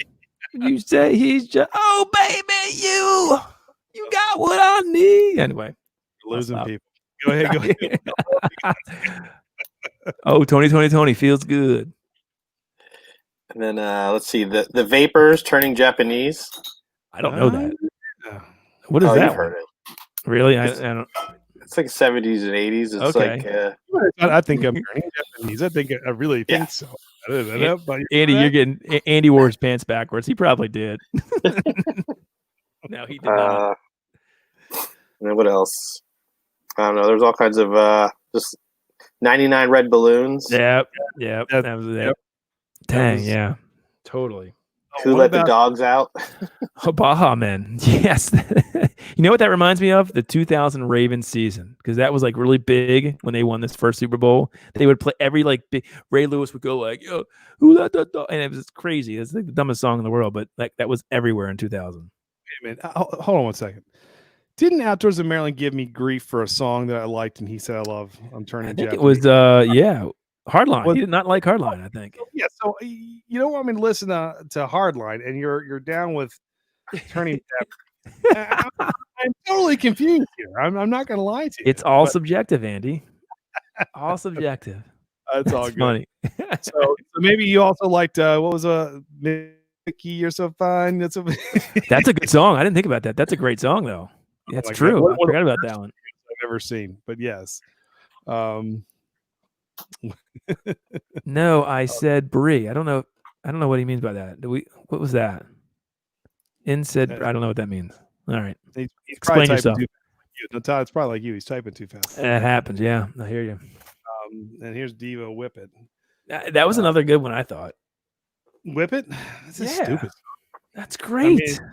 I mean, the video is funny, but it is funny, and I think I liked it because it was on Beavis and Butthead. He was saying Brittany Fox makes me not. Oh, okay. There we go. All right. That makes sense now. That makes sense. We're back. I'm sorry for taking a shot. Sarah and I retract that statement. Hey, what's going on, Bass Fishing? How are you? Oh, sorry. Andy, go ahead. It's all good, man. Good to see you, man. We're going over our top one-hit wonders of all time. We've gone through our list. What's yours top one-hit wonders that you loved? Anybody wants to come on the chat too? Hey, Andy, put the link back on. And Dad, you were going to give me your list, by the way. I didn't see it. So if you're watching, either come on or start putting some in. I'd like to, let me know what you. Hey, Scott, last week was really fun. If you guys didn't see us, last week Scott provided us with a blind taste test of 5 really cool bourbons that me, Andy, and Tony did. And then we had the George C. Stagg 19. Oh, my gosh. Did you get the email from Andy about what we're going to sip on tonight, possibly? Or no? Yeah. I let him know. Do you have that? Either of those? I have them. Oh, good. He thought you would. He says Scott has everything. Scott has everything. I don't have everything. I remember that. I thought you said you had the rye. I wasn't sure if you had the bourbon or not, but I did. They're both really good. So yeah, we'll pull those a little. All right, I just wanted to make sure. Yeah. Okay. All right. Good stuff. Oh, so Ocean Art. There you go. Yeah.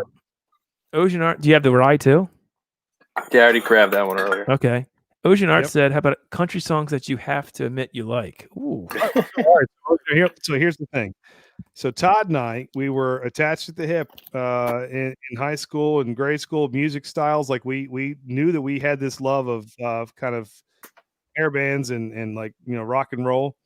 And then when grunge hit, Todd kind of played along and he said, all right, I'll do this. And Todd started listening to that alternative nonsense. I did. I could not do it. Like I just could not listen to it.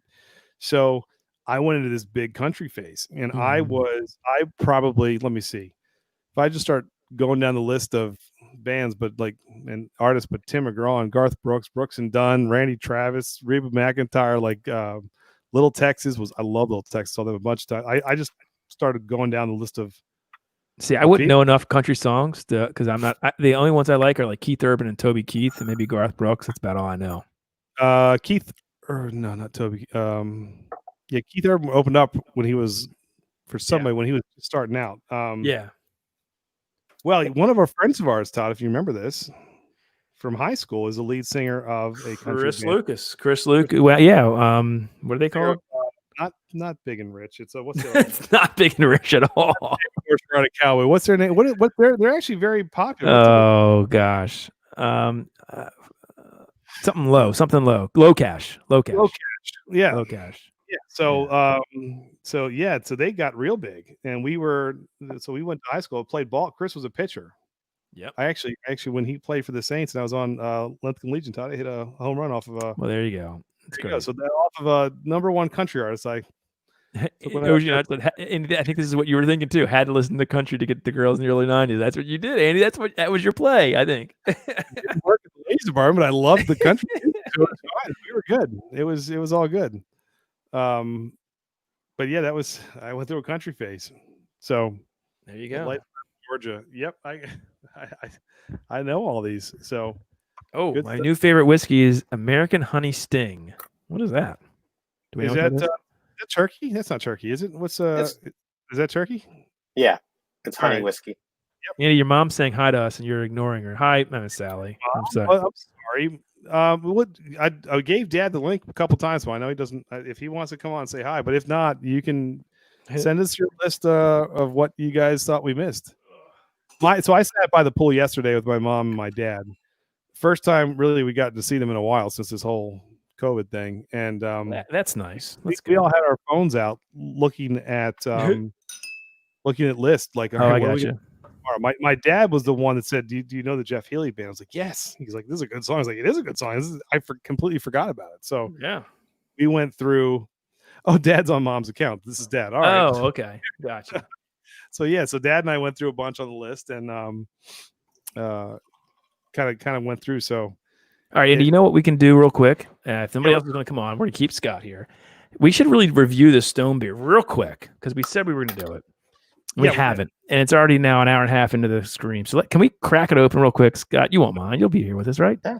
So this is a beer it's out now. It's called a Soaring Dragon. Has anybody had that out there? You probably have seen it in the liquor store. It's been out from Stone. It's an Imperial IPA. 8%, but it's brewed with some type of white tea. Andy, what was it again? Do you remember? The famous Tiantian tea? No, it was not that, Andy. You were way off, but that's a good try. White pony tea. It says they took a side trip to the famous Tianxi Tea City. But it's white pony tea. Yeah, so who knows? I can't. I've actually heard good things about this, but to me, a tea in an IPA, an Imperial IPA, doesn't sound right. But let's crack it open. Let's just say this: you drink a cotton candy sour. That's true. It's a very good point. IPA. So this is from Stone. It's their Soaring. Yes, Dad, I want to hear your top 10. So I do want to hear them. So you let me know. All right. Oh God, that's going to be way off. Let's see. Hair bands were great, but I was more into heavier stuff. I've seen Overkill at Hammerjacks once. Overkill was awesome. We saw Anthrax. We saw Megadeth a bunch of times. Yep. Yeah. Sabotage is Trans-Siberian Orchestra. That Christmas Eve Sarajevo was like my favorite Christmas song. Well, Andy, it smells good. It does smell good. It smells really good. Stone doesn't make bad stuff. I'm not going to lie. They don't. They really don't. Scott, have you tried this? Not that one. I saw it came out. I saw a bunch of Instagram posts. Yeah. I mean, it's I actually saw it and looked past it. That shows you how terrible I am. But they sent us some beers. We're going to do one for POG, Notorious, which is right up my alley. It's a sour with pineapple, orange, and guava. So I can't wait. Or no, passion fruit. I'm sorry, passion fruit. Anyway, there it is. There's the Stone Soaring Dragon Imperial IPA with pony tea. What is it called? White pony tea? What the heck is white pony tea? Todd, I don't know. I think the best thing to do is let's just drink. I got a really big pour on mine. It's got a little tea smell to it. It does. It does. Yeah, it does. All right. I love it. Cheers, guys.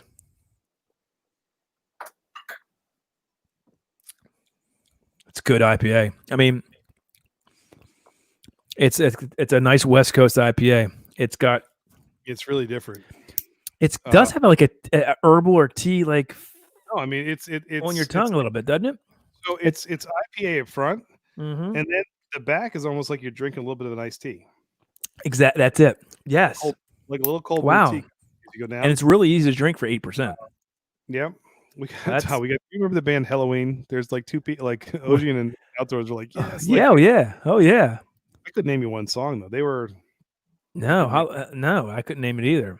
Sergeant D is coming. Oh gosh, here we go. We got some metalheads, I guess. That's cool though. Anyway, this Soaring Dragon is great. Don't be scared off by like kind of the crazy can label and 8% Imperial.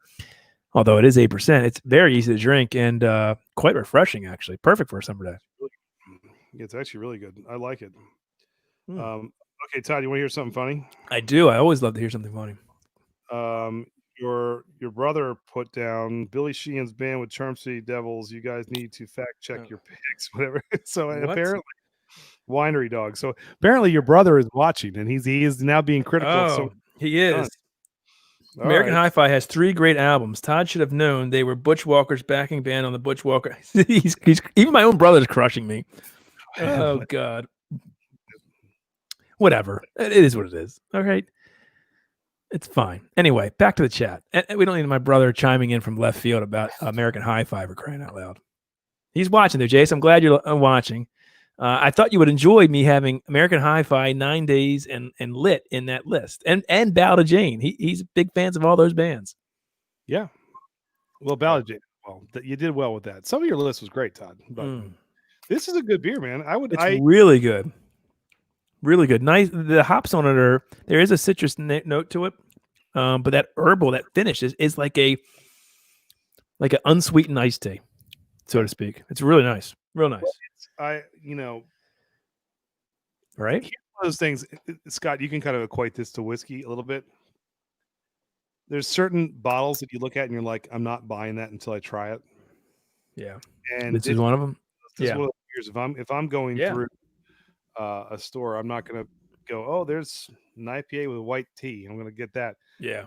I'd buy this again. This is a really good beer. So, but I love what Stone does. Stone, I think I said this before. I toured Stone when I was out in San Diego. I got a private tour, which was really cool. And they have a lot of experimental stuff that never really hits the shelves that is just absolutely fantastic. So usually if we're sipping on it, it's pretty good. If it's good enough for a national release, it's usually so you know what? This is a good point. Jeff made a good point here. You should post what you're testing so I can sample with you. That's a very actually good point. You could do that. That's a good suggestion, and we might be able to do that. If you check out we could put it on. We always put the thumbnail for whatever we're going to do every Tuesday up early, like a day or two, right, Andy? So in the description, we could say, hey, we're going to be sipping on this bourbon and this beer. I like that idea. It gives you a couple days to get it, and you can drink it with it. I like that idea, actually. That's a good idea, and we'll implement that if Andy's okay with it. Well, did you run it by the boss? Yes. I'm okay, there you go. It's a good idea. I liked it because Oginard said, need to do my whiskey homework for the week. So next week we're gonna go do another blind taste test. Yes, I can't wait. We didn't get a chance to do it this week because Tony is out of town, and Scott was nice enough to hook us up with 3 flights, one for me, Tony, and Todd. But next week is Ryes. So maybe what we'll do is we'll pick a rye whiskey to do maybe before we jump in or after. That everybody can sip on. I'll tell you, the one we're doing tonight is really good. Like, I really like the one we're doing tonight. Well, let's get into it. Can we get into it? We're going to finish our beer first, or are you getting all excited there? I don't know if it's done. Well, this is going down real quick. I mean, this is 8%. It's slow your roll there, man. But yeah, so if any of you do have Wilderness Trail, bourbon or rye in your cabinet tonight, pull it out and have it with us. Come on with us. Andy, say it again. What are we doing again? Say it again slowly. Wilderness Trail. Wilderness Trail. There you go. There it is. Got out the bottle, either bourbon or rye. We're going to look at them both tonight. Ooh. So let me ask you guys this: in the scheme of things, what's that bottle cost you? Like, is this a mid price? This would be. I mean, typically. I think the bourbon is about between 50 55, and I think the rye is about 55 to 60. All right, so I mean, this is not cheap. No, but it's good. All right. It's really good. So, yeah. Dickie's dad, it would be, yeah. So we'll work on that next week, guys. Don't get a beer there. Tell us what you're drinking. But I think that's a good idea. If we can get the chat to also drink, and then you come on and tell us what you think as well. Our resident whiskey expert is Robot Scott. He's with us. We've stolen him. He's ours, so you can't take him. But We can bring other people on. There's no doubt about that, right, Amy? No, I love that. And if we've missed anything, we are talking about our all-time, one-hit wonders. Come on the chat. We're open. Everything's open now. Yep. I'll put that in the chat right now. Right back up and Todd put it in the chat. So yep, it's there. If you're trying to get on. All right, so Oceanaut's going to get some Knob Creek for the rye. So Oceanaut's going to get Knob Creek rye, which is a fantastic pour, right? If you have that with you, let us know. I think the Knob Creek rye is a good value. I think it's a really, really good. Oh, have you had it, Scott? Yeah, I think it's really good. And then Jeff's review said I picked up Buffalo Trace. It's smooth. I love Buffalo Trace. I got an interesting. So I got. I found this the other day randomly. Scott, have you heard of Buffalo Trace's kosher collection where they've got the 3 kosher whiskeys that they did for the first time? They've got the straight rye, they've got the high rye, then they got the wheat. I saw the article about it. I haven't seen it. I randomly found one. I got the straight rye. I think I'm going to do a review online of it. So I really actually kind of want to try that to see what that tastes like, because I've never had a rye from, at least under the Buffalo Trace name before. So that'll be interesting to see. But yeah. All right. So before we get into this, I'm going to take a urology break. So you've never had any Buffalo Trace ryes? Oh, no, I haven't. I'll be back. All right. I'm going to pull Todd for a second while he relieves himself. No, I didn't know. And this is where you can tell me what do they usually have in the rye category? I mean, the only ones I can think of off the top of my head really is Baby Sazerac. Oh, no, I've under their distillery, but I've never had under the name Buffalo Trace itself. No, I think that's the only thing really labeled Buffalo Trace. So that's why I was kind of curious to pick one up and grab it, see. So yeah, I haven't heard any reviews or anything, so I'd be really interested to see what you think. I haven't seen any of it. Actually, what I'll do when I open it, I'll get you a sample. We can take a look at it. Maybe we'll do that one night. Cool. Which would be fun. Yeah.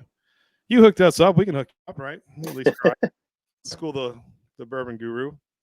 So we can do that. What OGRs? I just killed this Elijah Craig. Oh, he did have good stuff, but it's half the bottle. Yeah, Elijah Craig's good stuff. I still have yet, by the way, not found the Larceny 520. So yeah, I haven't either. I'm on a list of that, but I have not found it yet. So I tell you what, even just a regular Elijah Craig store picks, which are usually pretty easy to find, are always amazing. Yeah, I've got to start doing more with the store picks. In fact, I just got an Old Forester store pick from Cindy's the other day up in Elkridge. They gave me a little sample and it was good. So their foolproof ones will be coming out shortly. I can't wait for those. So, here we go. Not sure if you remember me, your channel. Oh, thank you. Yes, absolutely. And I think you were on with Todd for a while too, when he did his brewing. But thank you for coming on. Todd will be back in a second. He's hitting the little boys' room, and he'll be back with us. But thank you for coming on. We appreciate it. We just did our top 10 one-hit wonders, which was a good time. Now we're diving into. We're gonna hit a little bourbon review in a minute. So.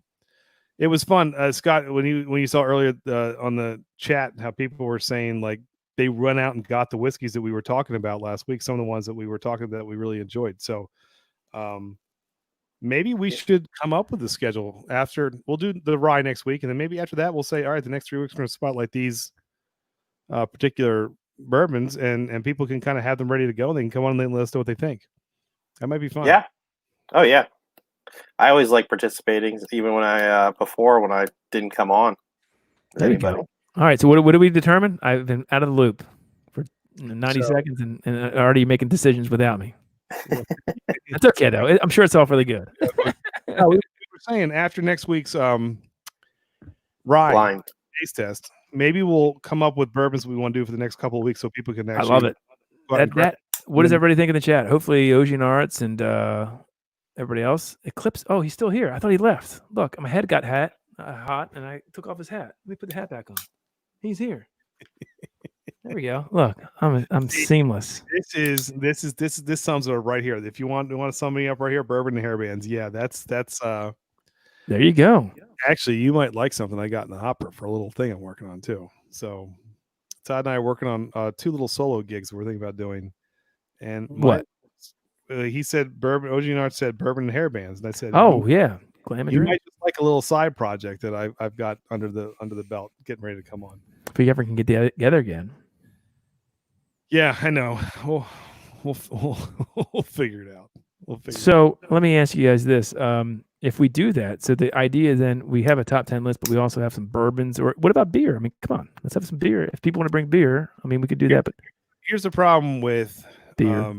Beer There's so many. Well, we have to do something that's big enough that everybody can go out and find it. And Good point. That's a very good point. Yeah, let's stick with the bourbon. Yeah, that's a good idea. I like the bourbon idea. That's a good thing. People seem to be. I'd almost rather for beer someone come on and say, "Hey, I'm spotlighting a beer that we can't get," and they can let us know.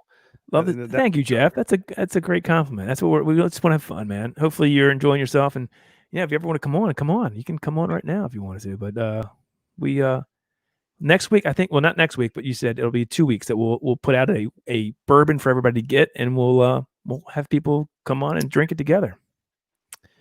Dickie Dad just wrote he got in addition to Double Oak, he picked up a store pick at the Breckenridge out of Colorado.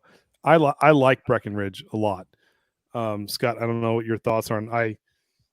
Todd, you've had Breckenridge. I think I'll let you try that. That's the beer? Oh, I've had Breckenridge beer. Whiskey. Yeah, that was good. Really good. Yeah, it's very good. I like a lot of their store picks. Their stuff's decent, but for the price, there's a lot of other stuff. How come I've never seen any of these store picks? Like, I guess I only go to Whitey's, and Christos is never getting a store pick, I assume, right? If you're not looking for them, you won't know because they just look exactly the same. They just try to find one. Like, where's one? Yeah, give me some knowledge here. Like, I thought there'd be like a big So here's one from Whitey's. So here's like their Elijah Craig. They're labeled right here as just a little bit different. It says. How was that? Is that what they have when you go right in the store to the left? The Elijah Craig stand. Is that their store pick right there? I got this a while ago, so I'm betting that's a new barrel. Okay. But like some of them are easier to pick out. Like. But Scott, is there certain stores around here you go to for store picks? Like they know what they're doing, and I would go there or no? Like yes, there's definitely ones that I feel like match my flavor profile better. So like I love Four Roses. So the other day, Fish Paws got a new Four Roses, so I ran down and got that I got to open up. How did you know that they had that? They just put it on the social media? I'm on their email list. But I think it's on their social media too. All right. Is that their single barrel? So this is a single barrel of a single recipe from Four Roses. This is the OBSK.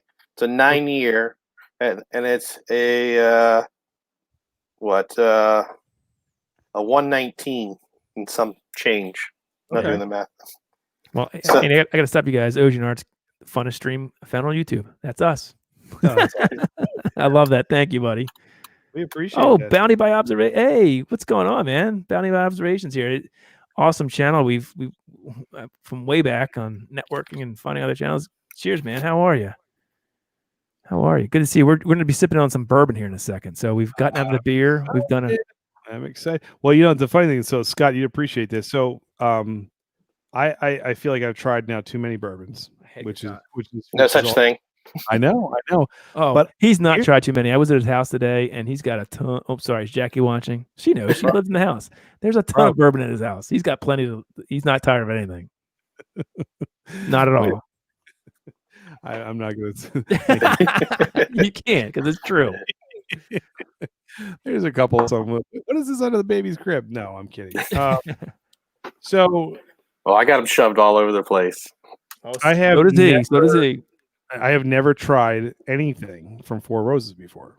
I know we have to fix that immediately. Oh no! I fixed that this week. I picked up a single barrel, and let me tell you, I fell in love with it. I said, "Oh my goodness, what have I been missing? This is just." And you were having Bullet, so that's Four Roses. Yeah, well, for whatever reason, I don't know. It was the complexity, the rye spice that came through was just so nice. It was just, I absolutely loved it. It was really good. So is it the 100 proof or was it a store pick? No, it was the 100. No, wait, I don't know what the proof was on it. It wasn't a store pick, but it was a Okay. single. It's a regular single barrel. I think those are 100 proof. Or I don't know. In some states they are. Exactly 100 proof, but I know that it had some bite to it. It was good, but it was beautiful. Like I was like, man, what have I been missing? So now I kind of want to dive into a few more that they got. All right, we have a couple people waiting. All right, now Scott, I'm gonna pull you back for 1 second. Sounds good. All right, and then we'll dive right into bourbon. All right, so don't go anywhere. All right, Todd, my dad has been trying to get on. There he is. Now I kind of want to dive in. Hey, I need Mr. John. You gotta turn your computer down, Dad. No. There you go. It's Am I on right now? You're on. You're on. Hey, all right, I'm Hey. on. You're live. How And now are you? Bob is saying hi too. So she Todd, said, how you doing? Now, my mom, Miss Denise, so she says of my list, she only had one that she knew. So that's okay. I'll take it. well, Dad actually I'll probably give you songs that I'm sure you'll recognize, but they're a little dated. That's okay. My mom's watching, so she's gonna So like it. your mother will appreciate these. So And my dad's watching, I'm sure too. So yeah, And- there you go. Dad, yes, I'm right here. Joe's ready to go. Joe, yes. He's a character, isn't he? So where do you want to start, guys? Well, it's your list. Yeah, it's your 2 minutes with 210. You let me know what you All want right, to do. I'll just go through these, and I think you've already got a couple of mine, but Really? Wow. did you guys the 10th number 10 is Mother-in-Law? Did you hear Who's that by? That's by Ernie K. Doe. Ernie Kzo. Andy, you better quickly get that because I don't know Ernie who that is. K. Doe. It's Mother-in-Law. 1961. 1961. Wait a I mean, minute. it was a very popular song, but that was all he had. Hold on. Ernie Kzo. Here we go. You hear it, Todd? I bet my dad and mom are bopping along right now, but I have Absolutely. no idea what that song is. You guys probably they're dated for you guys. I'll tell you. Now I listened to. So there was two things I listened to growing up. I had Dad had this love of, the old Motown, like Oh kind of. yeah, sure. Otis Redding and all that stuff. Oh no, the Three Tops, Four 4 seasons. 4 seasons, yeah. And then Mom Oh, was yeah. Barry Manilow, so that's what I listened to. Like I had this stuff growing up. So that Nothing wrong with that. All No. right. What do we got next? No. Okay, next one is Teen Angel, Teen- 1960s. That's isn't that Back to the Future? Todd? That is. That's a good song. Teen Angel. That's a great song. Keep going, Dad, because I'm going to try and find that one. Hold on. Okay, find that. The next one, if you guys all know this, you've been to weddings, The Hustle. Oh, do the hustle. Awesome. All right. It's Van McCoy, Look at 1975. Mr. John getting down with the hustle. I'll tell you what. You got the years too. Nicely done. Absolutely. So hold on, Next Mr. one John. These are all one hit wonders because I can't fact check that they have more than one hit. No, that's it. Okay. All right. And number 7 on my list is Dancing in the Moonlight, King Harvest, 1972.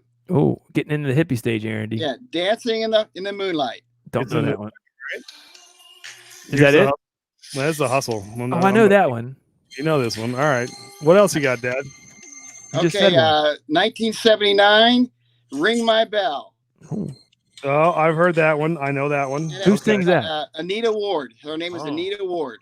Oceanart, I can see him. He must like that one. He knows that one. I can see some. He's laughing at that one. Ocean He Art's knows not, that. not Ocean- Bang Other Bells by Babylon AD. This is Ring My Bell. This is different. We want to keep you. Do the hustle. I like this song. Not You guys bad. got that? What's next? Oh, we even got Okay. people. And I can see Ocean Arts down the screen. It's funny. 1972, Brandy, You're a Fine Girl. Oh, that's Wait, is that Todd Rundgren? No. That's not Todd Rundgren. What is who He just sings said that? it. Brandy. Brandy, No, Brandy's not the singer. You're a Fine Girl. Yeah, Brandy, You're a Fine Girl's name of the song. Who sings? Is that Todd? Oh. Who's? I don't know. I'm lost. I think it's Todd Rundgren. Hold on. You better Brandy, hurry. Girl. Let me see. No, that's Raymond Coates, Dad. Raymond Coates. Yeah, Okay. that's definitely a one hit wonder. Yep. Hold on, let's hear it. And then the on. next one is from Right Said Fred is I'm Too Sexy. That's So wait, hold on. Your dad, in his what number is this, Mr. John? Number 4. Likes I'm Too Sexy. That's 19, awesome. 1991. That's great. Hold on, I gotta go into this a little bit more. Mr. John, why is that number 4 on your list? Just to, Wait a Well- minute. This is fantastic. Because Dad is he's too sexy. It was one of those popular songs that that was in the 90s, and yeah. you know, you listen to it. Hey, cool. You got that right. I like it too. I'm surprised. There you go. Since I'm I too was sexy. never sexy, why not? You know? Exactly. We all can relate to that, right? Yeah. Reminds me of Dad. You'll appreciate this too. This reminds me of this. Jack Lemmon and Walter Matthau were doing this when they were getting ready for a date with Anne Margaret and Grumpy Old Men. They were Oh, playing God. That's as they were trying to get ready. I remember. There you go. There you that go. was a Oh, great that's song. fantastic. All right, Well what else done. Okay, number 3 is Spirit in the Sky. The White Spirit- Boys. that's a Spirit in great- the Sky.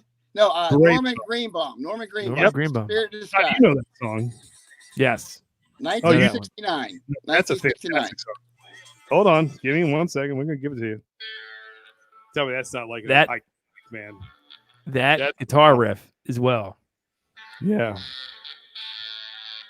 Dad, you got people liking it. I'm not going to lie to you. You're It right there. you're winning over the crowd. That's good. That song kicks All right. butt. That's a That's good a choice, good Mr. track. John. 1969. That's the year I graduated from college. Oh man. That's right. All right. All right. Skip, you're doing a good job. Number two is from 1976. Play that funky music. Oh, Play there that it funky is. music, white boy. All right. I got to. I can only imagine Mr. John getting down to that song, dancing on the You should see my dad. So let me tell you about my dad. All right, he's dry. No, he doesn't. You know, his son's got a whiskey and beer channel. He does not drink.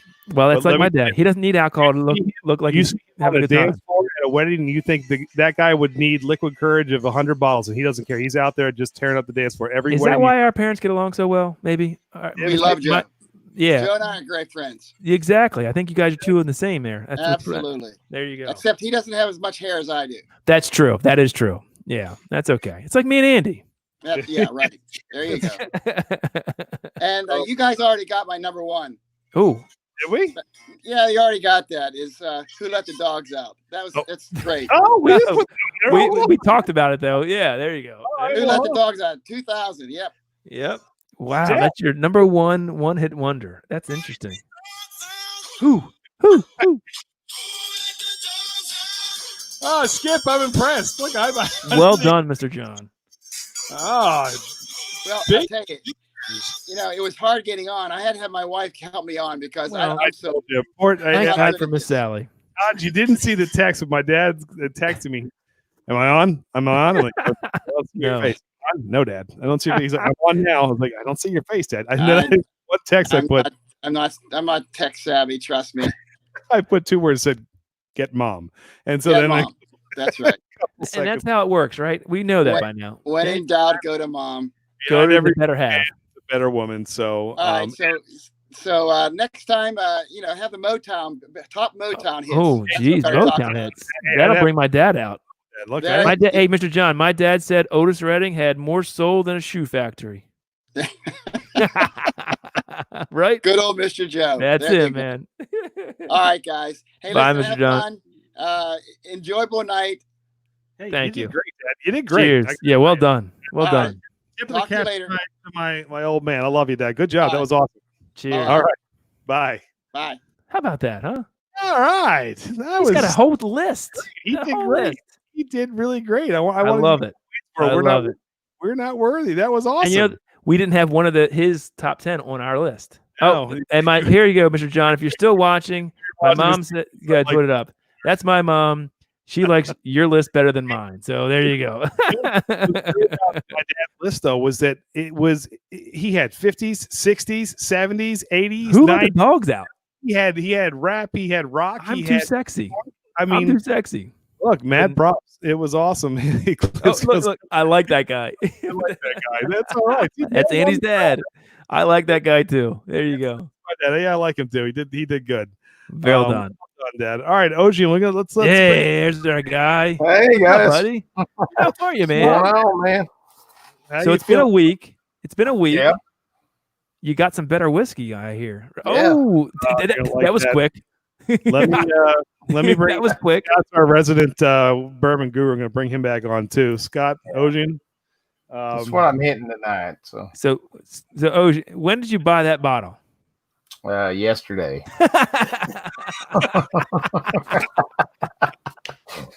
Oh, fantastic! That's awesome. See, that's why I drink the cheap stuff, right? Hold on, Andy. Does that beat you?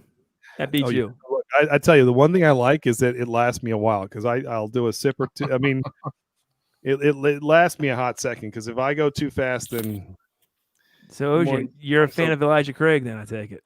Yeah. Oh yeah, I love it. It's well, look, it's we'll real do good. this for you next week. We'll let you know what we're sipping on. That sounds Okay. good. You like that Like I idea? said, if you're gonna do the rye, I'll do the Knob Creek. I love Knob Creek. So Oh, Not pretty good stuff. yeah. So what do we miss? We kind of have some similar rock and roll tastes. But tell me one or two that you think that we definitely left off our list. on. It should have been ours. I think in the '80s you missed the safety dance, Men Without Hats. Ah, Yeah. yes. That reminds And me in of. In the God. '90s, you missed the Macarena. Oh, that's right. I'm surprised you didn't have that, Andy, because I see Yeah. that as you. Well, you see, does some of the songs like that, like Gangnam Style and stuff like that. Like, I just they were Gangnam Style. I wasn't gonna like listen to them. No, but you know what? That Gangnam Style may be the ultimate one-hit wonder of all time because that for like a 3-month period is all you heard. And what happened Well, to that guy? Where did I he don't- go? I was gonna put Baby Shark down. I wasn't sure because Oh no, God, come on now. Come on, Andy. I put that on my And I TV. think a more great. recent one was Somebody That You Used to Know by Gautier. You missed that Oh, one. that's a good one. Yes. That's Yeah. actually a Wait, good, wait, they're a wait, good what band. is Andy doesn't know that, Ocean. There's no way he knows that. I know What's it it. called? Somebody That You Used to Know. You don't know that Somebody song? that you used I'm to sure you've know. heard it. You'll You- know it when you play He'll- it. yeah. Used to know. Let me pull that up.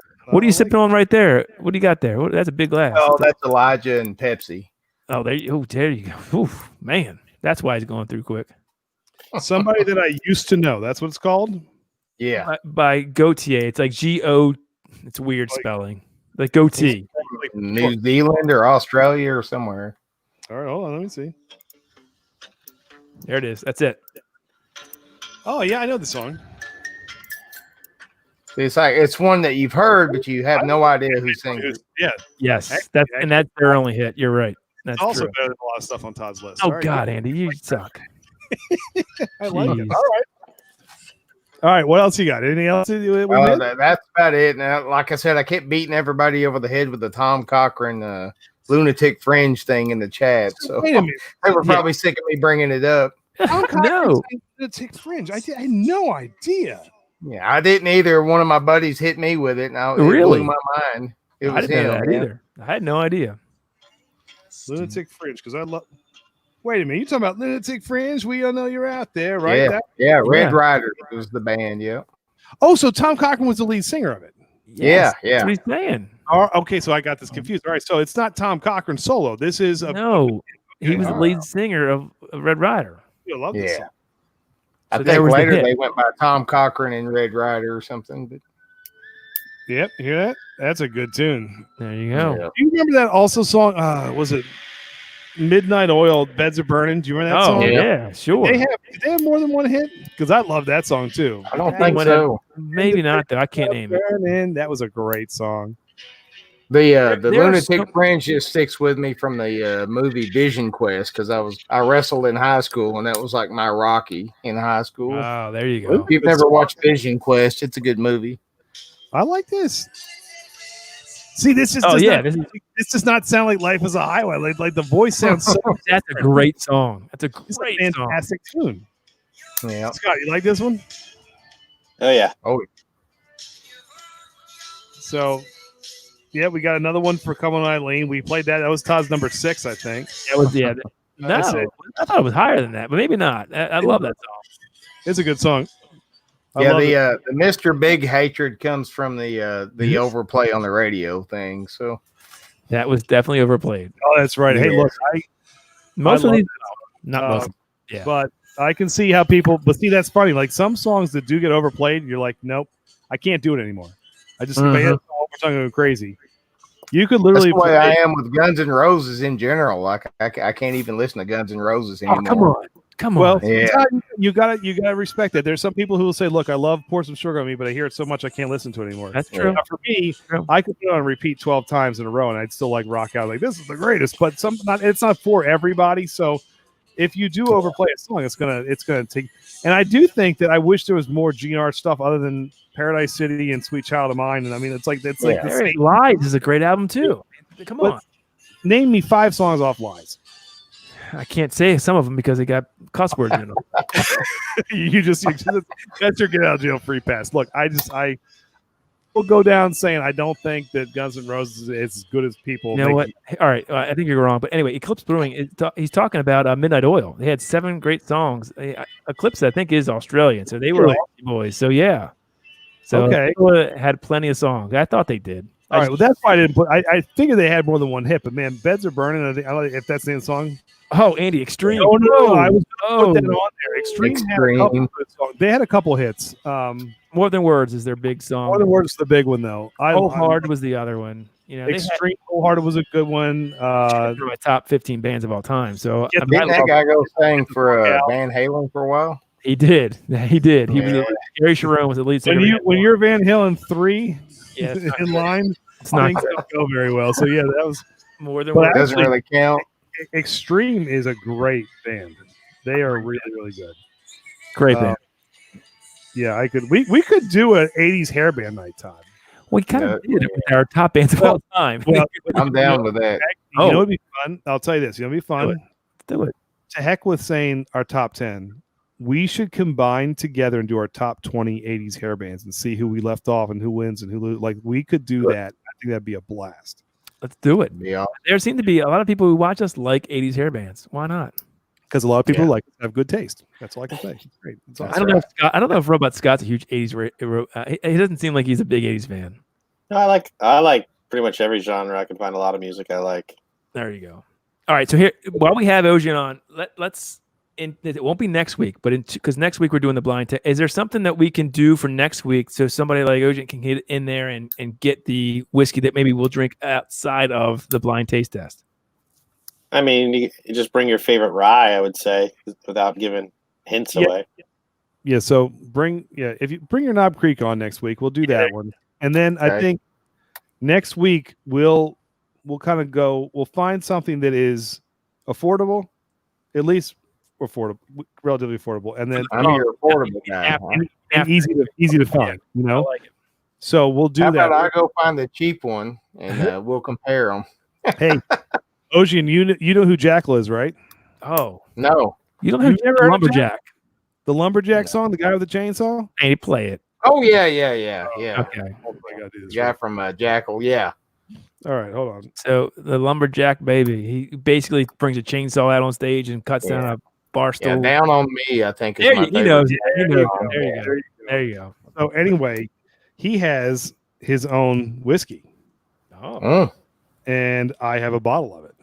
So I Cool. think I have to I dive into that. guarantee you, Scott doesn't know who Jackal is. No. See, I Well, told you. here we go. Oh, Todd, you want to talk about an album we wore out, dude? In Wore the this- car, yeah. we wore this puppy out. This was when everybody was trying to hold on the hair metal when grunge was Yep, coming you're out. right. This was the 90s. You're right. Yeah, this is. I'm in the backwoods. Oh, Oh, I love it. So this song in the rock and roll, instead of that baby. actual guitar solo, they have a chainsaw. Oh, he plays a chainsaw. It's It got- doesn't get- have you- This is great. I mean, Everybody in Arkansas can play that solo on a chainsaw. That's the quote of the night right there. I love Yeah. it. So, I cut yeah, my finger off, but that's cool. So the And Andy's claim to fame, though, he sang on stage with Jesse James Dupree. That's I the did. funny thing. Oh, cool. I did. So they had a song. I guess it was like their third album, and he did a duet with Brian Johnson of AC/DC. Now Brian Johnson is not going to go tour with Jackal in these small clubs with 300 people. Like that's not happening. Yeah. The fact that he did that was cool. But when he was on tour, he's like, hey, does anybody know the words to this song? I'm like, oh. I mean, I'm in the front row. And he says, I do. I probably I had some liquid courage going You had on. a I lot was of like, liquid courage. get up there. So I jump up on stage. I wish we had phones back then. I wish we had phones. Part of me is glad we don't have phones back then. But anyway, I got up there and I'm doing Brian Johnson's part from AC/DC. He's doing his part. We're going back and forth. There's so here's like my old. He starts throwing out pics. I start taking pics off of He his. starts throwing pics Like, at the crowd. and I'm handing it out to girls in the front row like I'm some sort of rock star, high fiving people. And I swear, mom and dad, Oh man. if you're watching, cover your ears. But he puts his arm around me after we're done. He goes, "You had some fun. You're gonna get laid tonight for sure." We did. He kicked me right off stage, and I'm high fiving Todd. And Oh man. this is why I'm glad I didn't have phones back then. My God, if you want to talk about those goofy bar stories, so let's hear your best Brian Johnson then, since Gee, there you go. Yeah, Andy, you got to warm up the vocal cords for that. yeah. Here's Anyway. there we go. There, Todd. So, how did Jackal just make that? I don't even know how we got Okay, that. anyway, let's get to some bourbon. We got 12 people watching. Let's do something with bourbon here. So, Go ahead, you can say one if you want. next week, man, we will come on and have your rye ready, and we'll do a little sip of that. Well, what Yeah. rye are we gonna, how do we know we have the rye then? It doesn't matter. Next week is all rye themed, so just Okay. everyone bring rye. We'll do Okay. that. We All bring right. rye. All right. And the week after, we will have a bottle ready in hand. But man, this is 2 weeks in a row you come and join us. So we thank you, brother. Thank you Nice. for Baltimore to You Little guys Rock. have the best stream I've come across. So Oh man, thank awesome you. job, guys. We appreciate That's that. Thanks, man. Super Have a good fun. night, man. We'll see you We'll next see you week. next week. Awesome. You guys take care. You too, Cheers, buddy. buddy. Cheers. I love that guy. Like, Very cool. Very cool. Very good. Very good. And I hope he comes back next week with his rye because, it's fun. I like it. Todd, I just had a moment there with Jackal. I'm not gonna lie to you. That was You great. did. Well, it doesn't take much for you, Andy. I It got does. It does. All right. So let's get back to earth here. Let's get back to some bourbon. Scott. One sorry. Rico Suave. You remember that song? Rico Suave. Suave. By the way, his name is probably not good for our channel, but that's okay. Anyway, We did see that, but that is by Rico Suave. That's hysterical. yeah, Wild Turkey Sting. What is that? I don't know what that is. That's the honey stuff, isn't it? And the honey? yeah, so it's their honey with, I guess, jalapeno, spicy. So it's tasty. If I'm going to drink that, though, isn't that like the Fireball and the peanut butter? I mean, that's like. Yeah, it's a flavored whiskey. Do you look down on that, Scott? Honestly, you don't Depends go. on how- Do you? No, oh no, the Sting's actually good. It just, Okay. I just wouldn't call it whiskey. Gotcha.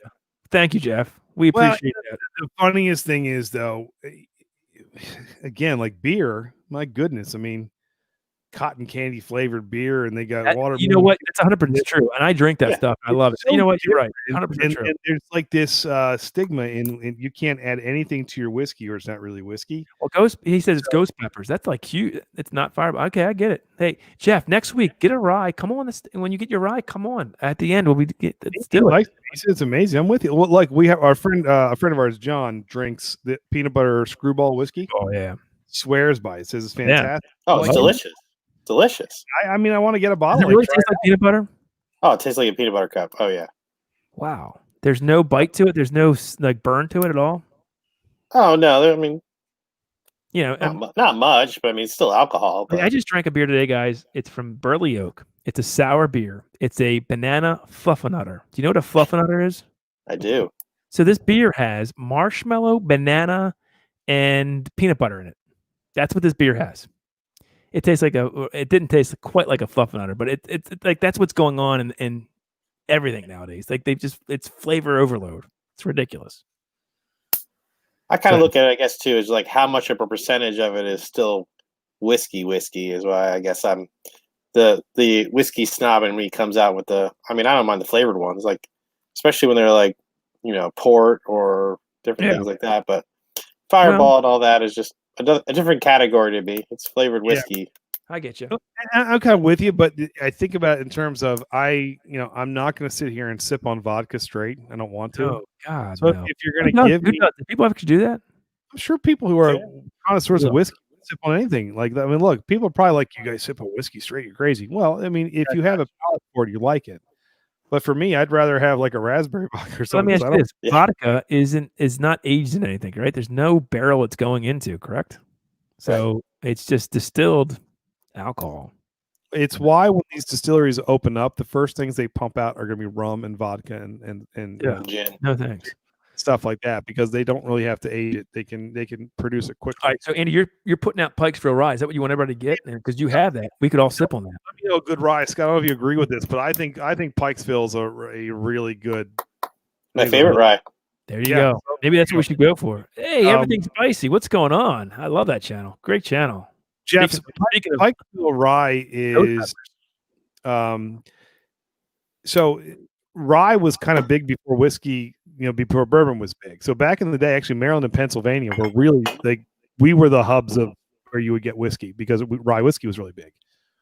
And there were two styles, like your PA style and your Maryland style. We have so much corn in Maryland that Maryland had a high corn content. So I think Pikesville is like barely a rye, 51% rye, and then it's got a high amount of corn, a little bit of barley. Whereas Pennsylvania ryes are really, really high rye content. Monongahela, however you can see that word. Monongahela. That's fun to say. So those ryes are really crazy high, and they're a little grassier, spicier. I love the Maryland style because they're nice and sweet, but you still get that spice note from it. And I think Pikesville is it's actually named after Pikesville, Maryland, where they used to originally. Hold on, there. Let me. Is Pikesville real expensive, Andy? No, $30, Scott. So let me. I don't know what Ocean. Closer. I would say closer to 50. Oh, Really? Maybe I think it's 45 at least. It's been a while since I picked one up. well, let me ask you this, guys. Both of you guys. I mean, so Ocean makes a good point here. You guys try good stuff. You guys should try my old cheap stuff.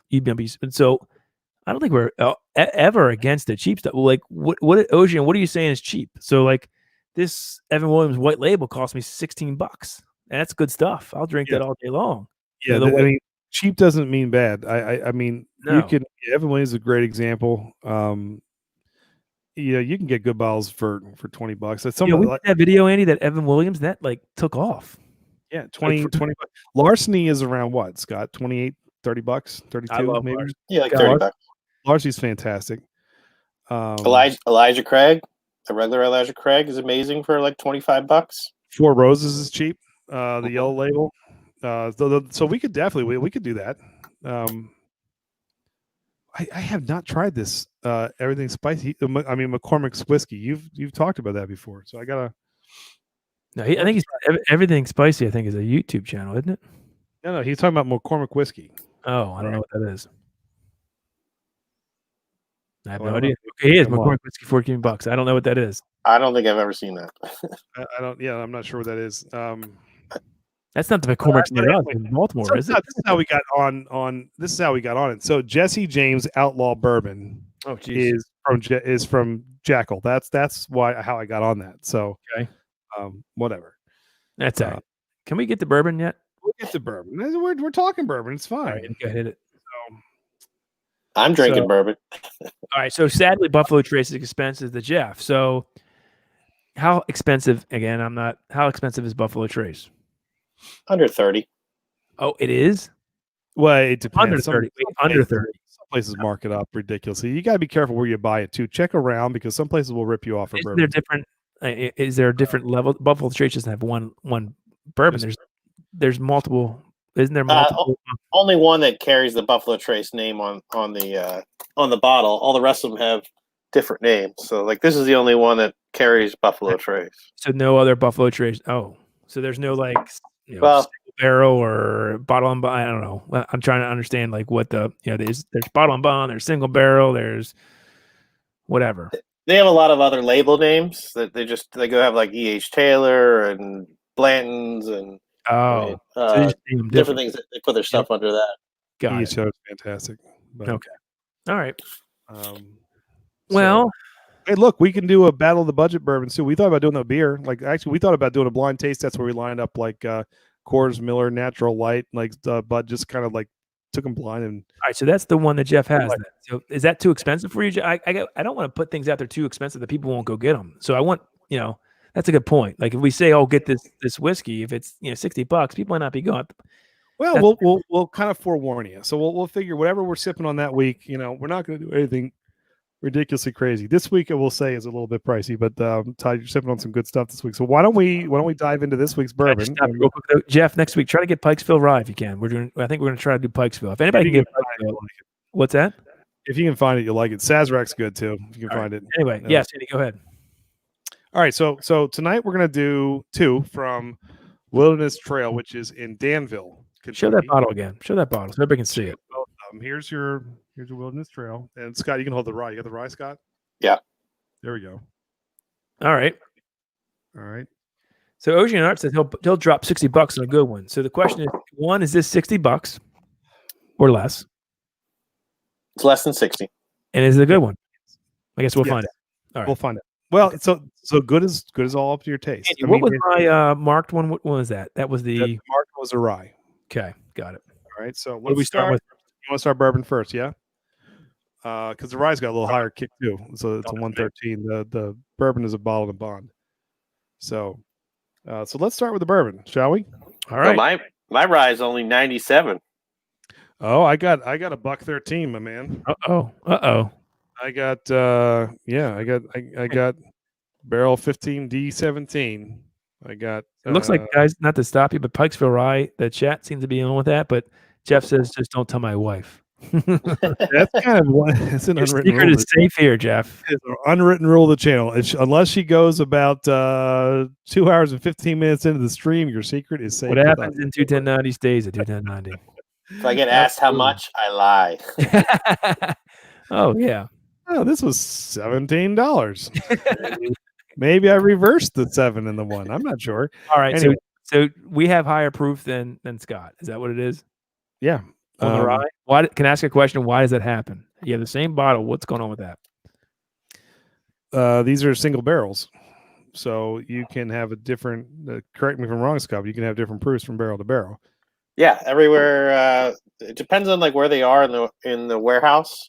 So I always get it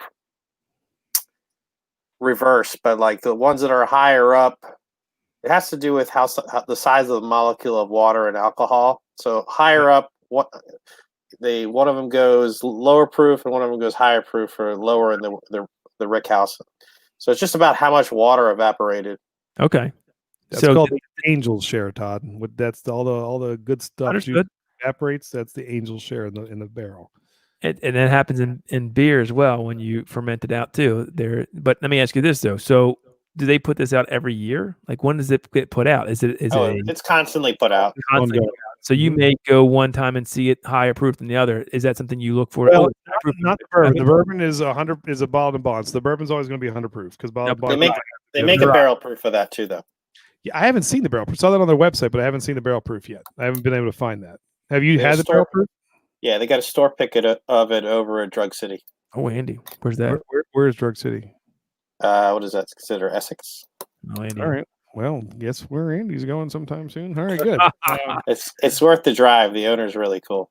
Nice. All right. Andy, there you go. Very cool. All right. So the one that we're sipping on, this is the bottled and bond, the bourbon to start with. Todd, you got the right glass? Yes, but I want to congratulate OG and Arts for making a cheap whiskey review video for us, and I'll even show you my backwood liquor store. I like love it. All right, there you go. Cheers to OG. All right, whiskey review. All right, this is 100 proof bottled and bond, 64% corn. So it's a lot. Todd, you'll like this. It's 64% corn and it's 24% wheat. It's a high wheater. See, it smells sweet to me already. You love those. 12% barley. So I think I usually know if I'm really going to like the whiskey. If it's my initial. Now this has been in the glass for probably 45 minutes, so it's well opened up. I don't know if that does anything to it, but it's been sitting here for at least 45 minutes. No, it gets a little air. It'll change it up. It also depends on what you're drinking out of. But this doesn't smell too like red hotish or spicy at all. All right, did you just dive in, Scott? Yep. All right, we didn't virtual cheer Scott, but that's all right. He started without it. Cheers, Andy. He broke the rules already. He's thirsty. I've been talking too much, Andy. That's all right. That's all right. Isn't that what our job is? But all right, no worries. See, the finish though is a bit hot on me. No, Is it hot or spicy? spicy. I'm sorry, spicy. Spicy. That's a better call. Yes. Do you get that or no? It's pretty. Up front, again, the smell was sweet to me. It tastes really good on my tongue. I get the heat on the back after I finish it, which is good. I like it. It's a good heat. I'm not saying bad. You get that cinnamon, burnt sugar, Yes. kind of in the back. It's definitely sweet, and I like that because there's a nice finish, but it's not crazy long, Scott. But it's a nice easy sip. I mean, for 100 proof, it's got a nice finish. Mm-hmm. I mean, that's. Mm-hmm. That's why I start liking things over 100. Sorry, Dickie Dad. Yeah, this is the Wilderness Trail bourbon. So they have two. We're doing Show them the bottle again, Andy. We're doing the bourbon right now. Scott, you've got it. Yeah. And then Scott's got the. So is that an independent distiller? Is that not one of the big boys? No, this is a newcomer.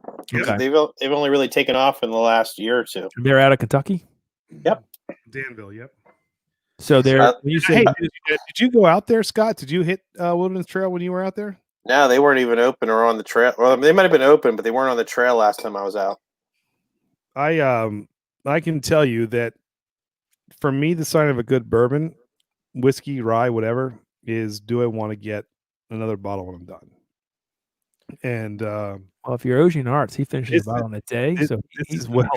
This is not my first bottle of rye or bourbon from Wilderness Trail. I can just tell you that right now. Rye just really. Them and New Riff are my favorite newcomers. I mean, everything they're putting out is really good. So that's 100 proof, you said? What is it? 100 proof. Yep. New Riff. I haven't had anything from New Riff yet, so it's worth getting, Scott. New Riff. Cool. Well, it's not in Maryland, but you can get it in DC. But yeah, I think it's. And that reminds me a bit of larceny. There's not as much butterscotch. Like larceny, I remember more butterscotch flavor, but it's sweet and it's very easy to drink. Is that the wheat content on it that's making it for me and my palate easier to drink? Well, yeah, you're gonna get some between that and the high corn content. You're gonna get a lot of sweetness. Yeah, so I like that. I like that's. I feel I started out liking Weeders a lot, thinking because they're a little bit sweeter. But then I realized later on, I think the ones I like more are the ones that are when they the best, that have the best balance. When they balance everything out, even with the high rye and the spicy, if it's balanced right, I still really like it. It's like those ones that have like the really hot alcohol or really extreme one way. They're not as enjoyable as like when they have everything where it's like, a little bit of enough burn and lots of flavor. That's what I start to tend pushing more toward. Well, that's the same thing with beer too, and you can attest to that. When you talk about a well-balanced beer, so you're saying, okay, so this is a huge, say, a double IPA, and it's got tons of hops in it. Sometimes if it's like that, it's so overly green and hoppy that there's no what we call malt backbone. There's no sweetness behind it that they sort of get through that hoppiness. It's the same thing, I think, with whiskey, right? Very much so. I agree. Oh yeah. I mean, same thing for beer. Like if with mouthfeel, I was even thinking it's you could tell when a bourbon's really thin, or if has some legs, or is mouth coating and everything, just like we do with the beer. Yeah, I like this a lot. This is a winner for me, Andy. I figure you'd like this one. Ocean, he says probably blasphemous. Do you guys ever mix? Yeah, absolutely. I'll tell you one reason I don't do it more than I should is because I screw it up. Todd and I, we've tried doing actually some videos on making some mixed drinks with whiskey. My God, I'd rather drink it straight, the garbage that we came up with. So we're not and there's videos. Well, we have like 2 videos we did. We're not bartenders by any means, but if you go out and you get a good old fashioned or something, here's the behind the scenes thing. I'll definitely do some good. We had a thing. We were trying to do a series where we were going to do a whiskey, neat, sort of on the rocks, and then mixed with a drink. Yep. We did 2 videos of it. The video was all over the place, and our the mixed drink was abomination. Like we would it was so bad. The concept I think is good though, Andy, because I think people might like to see okay, if I want to drink it, there it is. Yeah, we could maybe do it. I mean, I don't have no problems doing that. Yeah. We could even try it live and make fools of ourselves. That's probably funner, but anyway. One other question. I think real quick, Jeff asked about do we make our own bourbon whiskey? No, I don't. I do have a stovetop still, but I think it's illegal. Am I wrong in this? It's illegal in Maryland to do that. It's illegal in the United States, and once you Oh, drink it, so the answer is no. I don't do that at all. Never have, never will. Never even thought about it. Nope. There's not a still in my garage that I really want to use, but I'm not going to. Never. So Dickie Dad, he said it took my new double oaked his wood to a friend's house, his Woodford Reserve. Oh, nice. And made an old fashioned with it. There you go. Now, I will say this. Here's the one thing I do. If I spend a good penny on a bottle, I personally, I won't mix it. If I have a bourbon that I'm not a huge fan of, like I like it, but it's not my favorite, those are the ones I mix. Because I think something, and double oaked is one of those ones I really like. But yeah, so I'll take a bottle that's not my favorite, or that I kind of want to drink. Let me ask you guys this about old fashions. My brother-in-law loves old fashions. So, and the funny thing is, I haven't just really gotten into whiskey. Maybe what's been like the last 8 months. You kind of gotten me into, and so now my palate's changing. I'm really enjoying it. Was before I'd be like, ugh. When you drink old fashions, should you be putting good stuff into it? Probably not, right? You're diluting it with other things, bitters and all this other stuff, and orange peel. Well, right? I'll let you take that, but the whiskey does make a difference. I'm sure it does. But so what do? Do you can do a rye old fashioned, or if you have a higher proof, you're going to get a different taste than if you have a low proof. So I mean, it definitely will change the flavor of the drink. It's kind of hard to definitively say what it's going to taste like, but yeah, I mean, I always go to the policy just like with food. If you wouldn't drink it, don't put it in your drink or your food. So I mean, there's lots of ones. If I don't like it, I might lean toward more of it, making if I'm going to make lots of drinks and that. But I mean, if I'm going to have like one drink and I want a really good drink, I'll make it with whatever. I'm not going to go and like make a big batch for a party or something. You're not going to make it with like a $100 bottle or anything. But yeah, you're not going to use GTS 19 on it, right? Is that what we're hearing? Yeah, there you go. But I mean, you gotta put something into it that you like. Would Woodford Reserve? I saw somebody. It was in Ocean City at what's the place called next to oh gosh, it's right next to Kirby's. You know where Kirby's Pub is? Oh, Scott? I do. What's the place? The Liquid Assets. Yes. So I was in there at the bar, and they have a pretty good selection of bourbon. They do. I love the name. I love the name of that place. It is, and they actually have really good food there. By the way, really good food. I love Kirby's food, so I've never been over there. I do too. But that's where we go. But anyway, I was in there with my wife, and the guy was making old fashioned with Woodford Reserve, and he was like, "Yeah, this is high priced stuff, I mean, for an old fashioned and display." But would that be a good old fashioned Woodford Reserve, a good choice? If you like Woodford Reserve, do you like Woodford Reserve? I don't like their standard Woodford, but I like a lot of their other stuff. I really like. That double oak. I love, but. It's delicious. Double oak is delicious. So let me ask you guys, both you guys, this: if you were making a old fashioned, thinking of the price and quality, what bourbon would you use for? Oh, or whiskey, Pikesville. Okay, I'd make a rye old fashioned with Pikesville. Nice. Okay, Andy, that's what I do make. I should say. There you go. Well, you know what? I drink them so infrequently. I would need to have the board to be able to give you an honest answer because. They're delicious, aren't they? Yeah, they are, but you got to get it when you go out. When I go out, I typically will just get give me a single or double of bourbon. I'll just sip on it. So with people, yeah. So I mean, I think it's kind of like the whole Jack and Coke thing. Jack got popular because it was an easy mixer, but Jack, I mean, a lot of people don't mind sipping on it. It's so. My first foray to I guess bourbon was Jim Beam and Coke. Mm-hmm. That's what I drank. I love. I will still drink a Jim Beam and Coke. I love it. I love the taste of Coke, and I love the what Jim Beam puts into it. Now I know Jim Beam straight's terrible, probably, but if you want to do a fun experiment, just I mean, even with like Coke and bourbon, get 3-4 bourbons, make a bourbon and Coke or whatever drink, and try it. It's a big difference. Yeah, between like different ones, like even at the same price point. It doesn't have to be like, oh, you put a much more expensive one in, because they all have different flavor profiles. That's good. That's good. The drink matters too. I mean, honestly, if you're gonna do Coke or you're gonna do Pepsi or big difference, or if you do your Rofo Cola, I mean, they're all gonna give you a different. Yeah. No, so right. ingredients True. matter. I mean, the good bartenders know exactly how to do it. The right amount of bitters, the right amount of the sugar at the bottom, the way it's like everything works.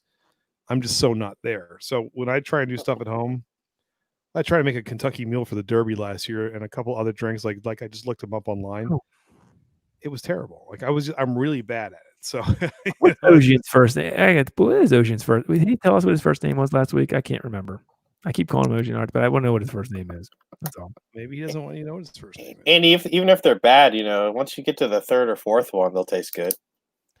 Hold on, I gave my man Here's, Eclipse. Thank you, brother. Here is his very nice empty IPA, and that's awesome. off camera to be consumed his THC backstage. I'll help you, Todd. That's great. That's good There stuff. you go. Thank you, buddy. I appreciate. Hey, I'm brewing. I'll be going live this weekend, guys. Anybody out there? I'm brewing a IPA for Father's Day. I'll be going live either. I don't know yet. It'll be Saturday or Sunday, but I am brewing. I'm doing a yeast starter tomorrow. We're brewing, so Maybe I'll hop over, Todd, if I'm allowed. that'd be great, man. Yeah, of course you are. Yeah, certainly. We can now social distance. We can do that. So It's outside. We're all good. We're outside. all right. Definitely. I'll let you know. But just people out there, if you're Eclipse, I'd love to see you. It'll probably be an early morning, afternoon. Your time will be early morning. He's out in Seattle, but yeah. I don't normally share some of this, but I like Bird Dog grapefruit, and that stuff will take pain out. That's awesome. What is That's isn't that vodka? What is that? No, it's a whiskey. It's a They whiskey. have like they have a bunch of flavored whiskeys. They have Hey, like let me tell you. blackberry, chocolate, and grapefruit. Listen, I drink crazy sour Whatever. beers. Yeah, to each your own, man. That's Guess what I like drinking? Me and my wife drink it all the time. Is orange crushes. I have a crush machine. I buy oranges and grapefruits because I like grapefruit from Costco and just make them when it's hot out. That tastes so good. Oh, honestly, whatever you guys like. I mean, you come on here. It is a no judgment zone. Yeah. And we have a video on how to do a crush. We no judgment unless you like music from the '90s. No judgment on this channel. unless you like grunge. Unless you Come like on, grunge, Andy, like don't alternative be- music, Andy, and name Todd- one, Andy. There's going to be one grunge band that you think is okay. okay, I can do this. There's got to be one. He hates Nirvana, Scott. Don't even name the name. Oh my god. Do you like Nirvana, Scott? Yeah. All right, let's just pull him out of the chat. It's he doesn't know me that well. That yet. was our. No, I'm kidding. No, I can't. So I can't. You have to know why he hates Nirvana, besides the music, but because it killed 80s rock. They were the death of my. Thanks, Steven. music. Thanks, man. I appreciate it, buddy. Yes, Go ahead. thank you, Steve. Jeff's like, I love '90s music, and so like I don't hate all '90s music. Like I said, I did go through my country phase in '90s, and I liked '90s country, so that was good. '90s grunge I liked. Okay, does Alice in Chains doesn't really count as grunge for me. I think they're more rock. I like Alice. Alice in Chains is fantastic. Are they grunge? I would say they were. Yes, they were. They're lumped in there, but they're not really grunge. Man, the I box. think I think grunge is actually a really narrow category, and then it evolved again very quickly after. Well, there was the grunge, and then there was the sort of late '90s with the pop rock. There was a ton of bands that I like that were that pop rock stuff. So all right, I'll give you something I did like. What's that? I'll give you something I did like. Okay, I did like Soundgarden. Some of their stuff I thought was good. I think Chris Cornell's got a killer voice. Oh my god, yeah. Rest in peace. Yep.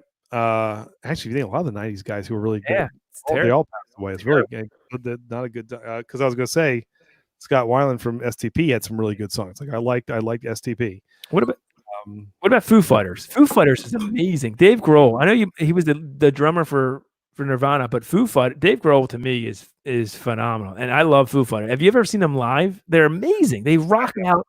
I mean, I don't care what you say. They freaking rock, and they have your Nine Lives band or whatever it is, or Lit. You said they rock too. They don't rock. 9 days. Yeah, but Foo Fighters were not a one-hit wonder. Foo Fighters rock as much as In Sync rocks. I don't know. I like Dave Grohl. That's all right. I think he's kind of rock. He loves hard rock. He loves 80s metal. I mean, he wouldn't be he's unabashed about that. So like Dave Grohl is maybe you don't like him, Scott. I love Dave. Oh, I love Foo Fighters and Dave Grohl. Yeah, right. There you go. Yep. Oh, Andy likes White Zombie. There you go, Andy.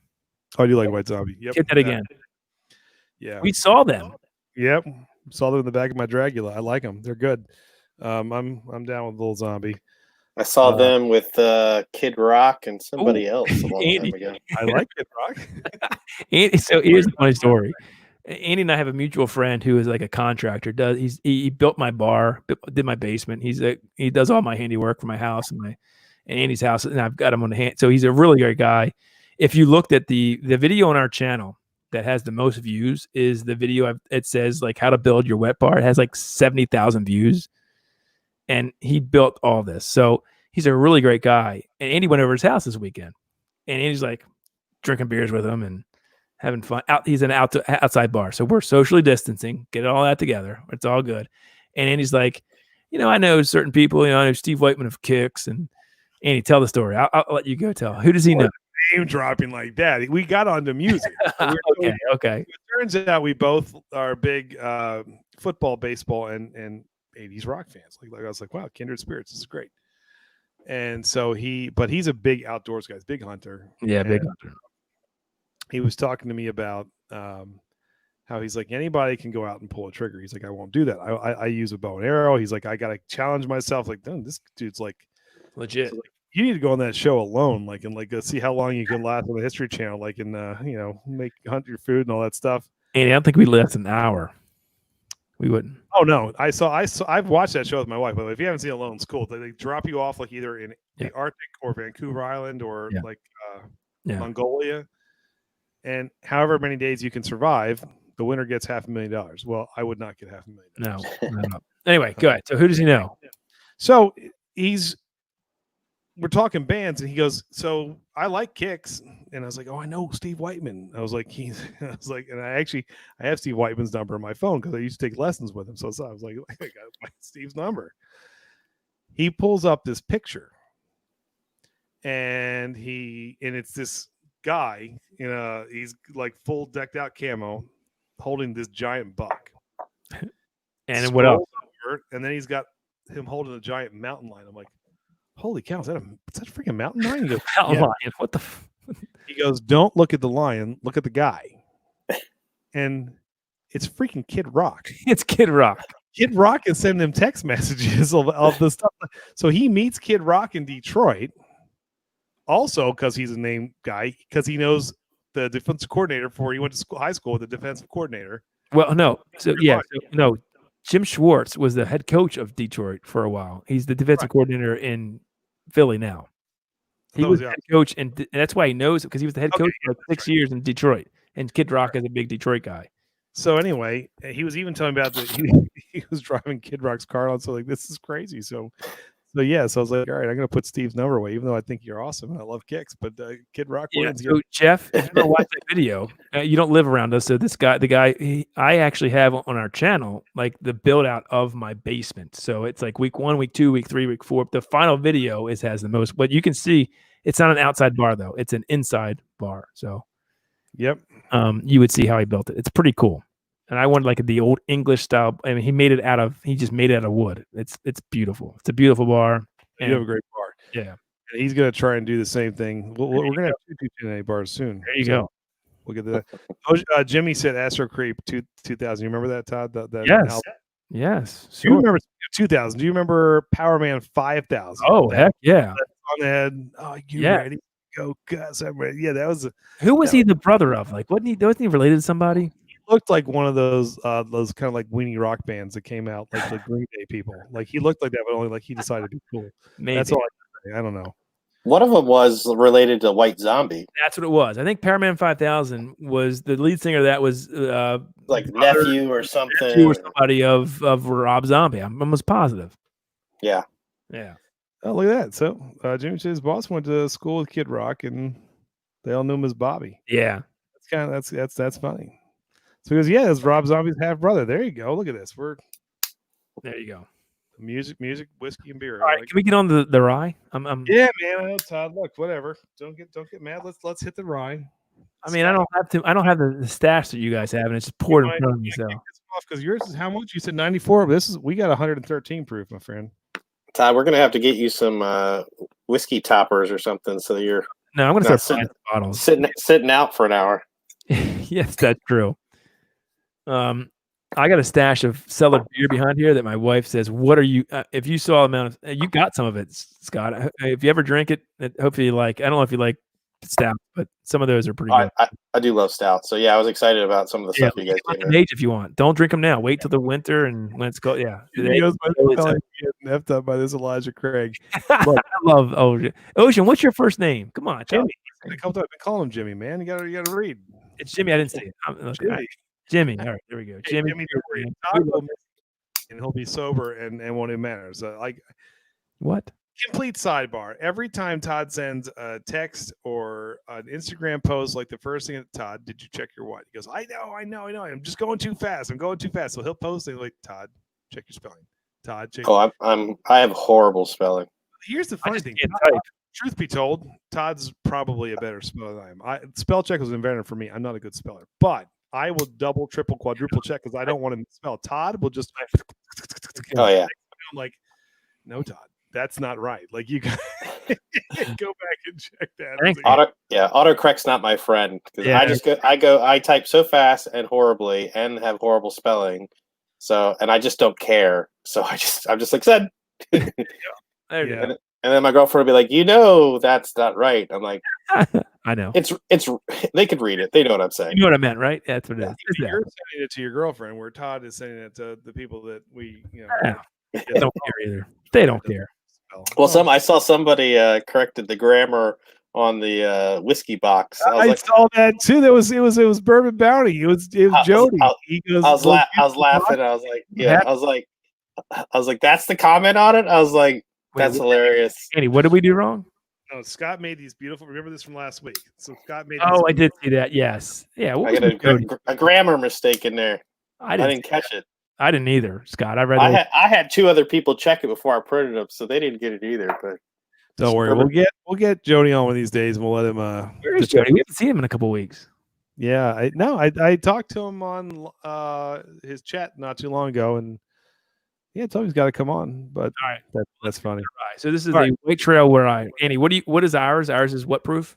113, my friend. And Scott, what is yours? 97.8. Sorry about that, buddy. That's all right. That just means I'll drink this bottle and get another. That's right. Cheers, guys. Cheers. Cheers. Oh, hold on. You know what? That smells nice, though. Hold on, though. I wish I'd have done them side by side. I didn't do that. That's a mistake on my part. Rookie mistake. They're totally different, though. One's a bourbon, one's a rye. I know, but I don't know what I like better now. They are. I don't know what I like better, though. Don't you tell me about whiskey, Scott. I'm now. I know what that is. I'm sorry, Scott. I love you. He's feisty when he drinks. All right, so let's gets a little of that brown liquid in him and gets all riled up. That tastes different too. You know what I prefer, Andy? Yeah, I figured you'd be all over the bourbon. Yeah, but I like the bourbon much better. This has a great nose. It does, and I think this has a better finish too than the bourbon. It's not as you get some nice long lingering spice. It just kind of hangs for a while, but it doesn't have a big burn that you would expect for 113 proof at all. That's really good. Yeah, actually not bad. Yeah, I taste more red hots than that.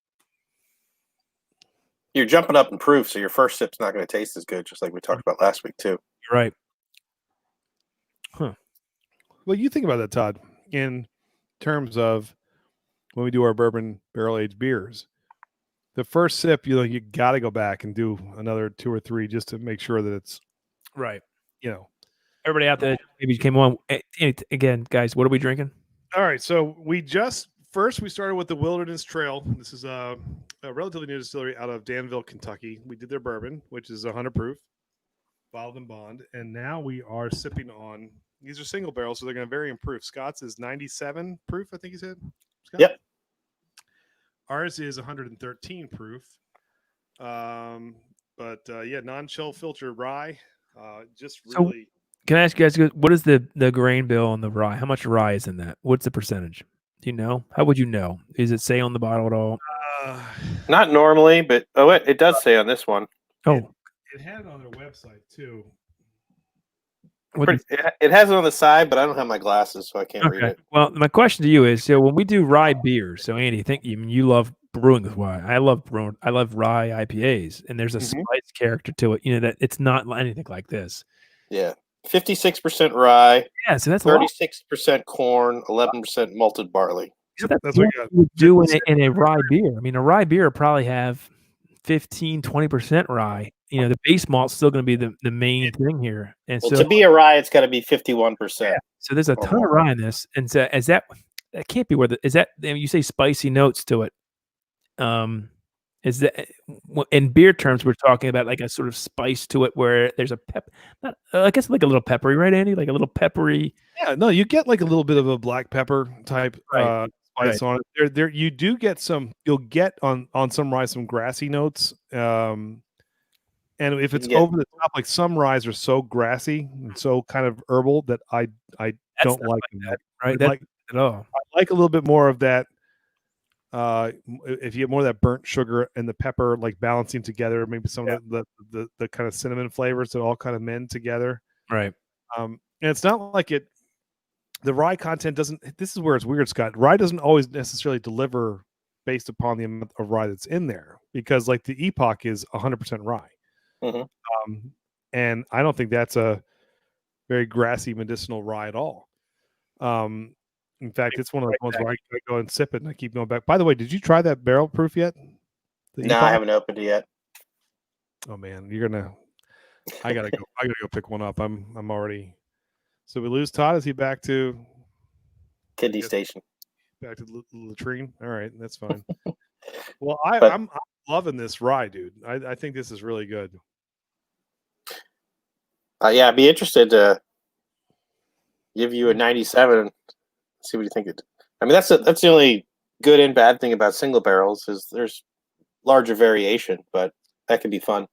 Yeah, well, you find one you like, and then you're not going to have that same. I think that's the fun of it, though. Too is you're just never going to get the exact same thing for the most part. That's almost every bottle they say is unique is going to be pretty unique. So this is so much better on the third sip. Yes, like the first one for me was very medicinal. The second one was good, but on the third one, I'm like, I need to pour some more.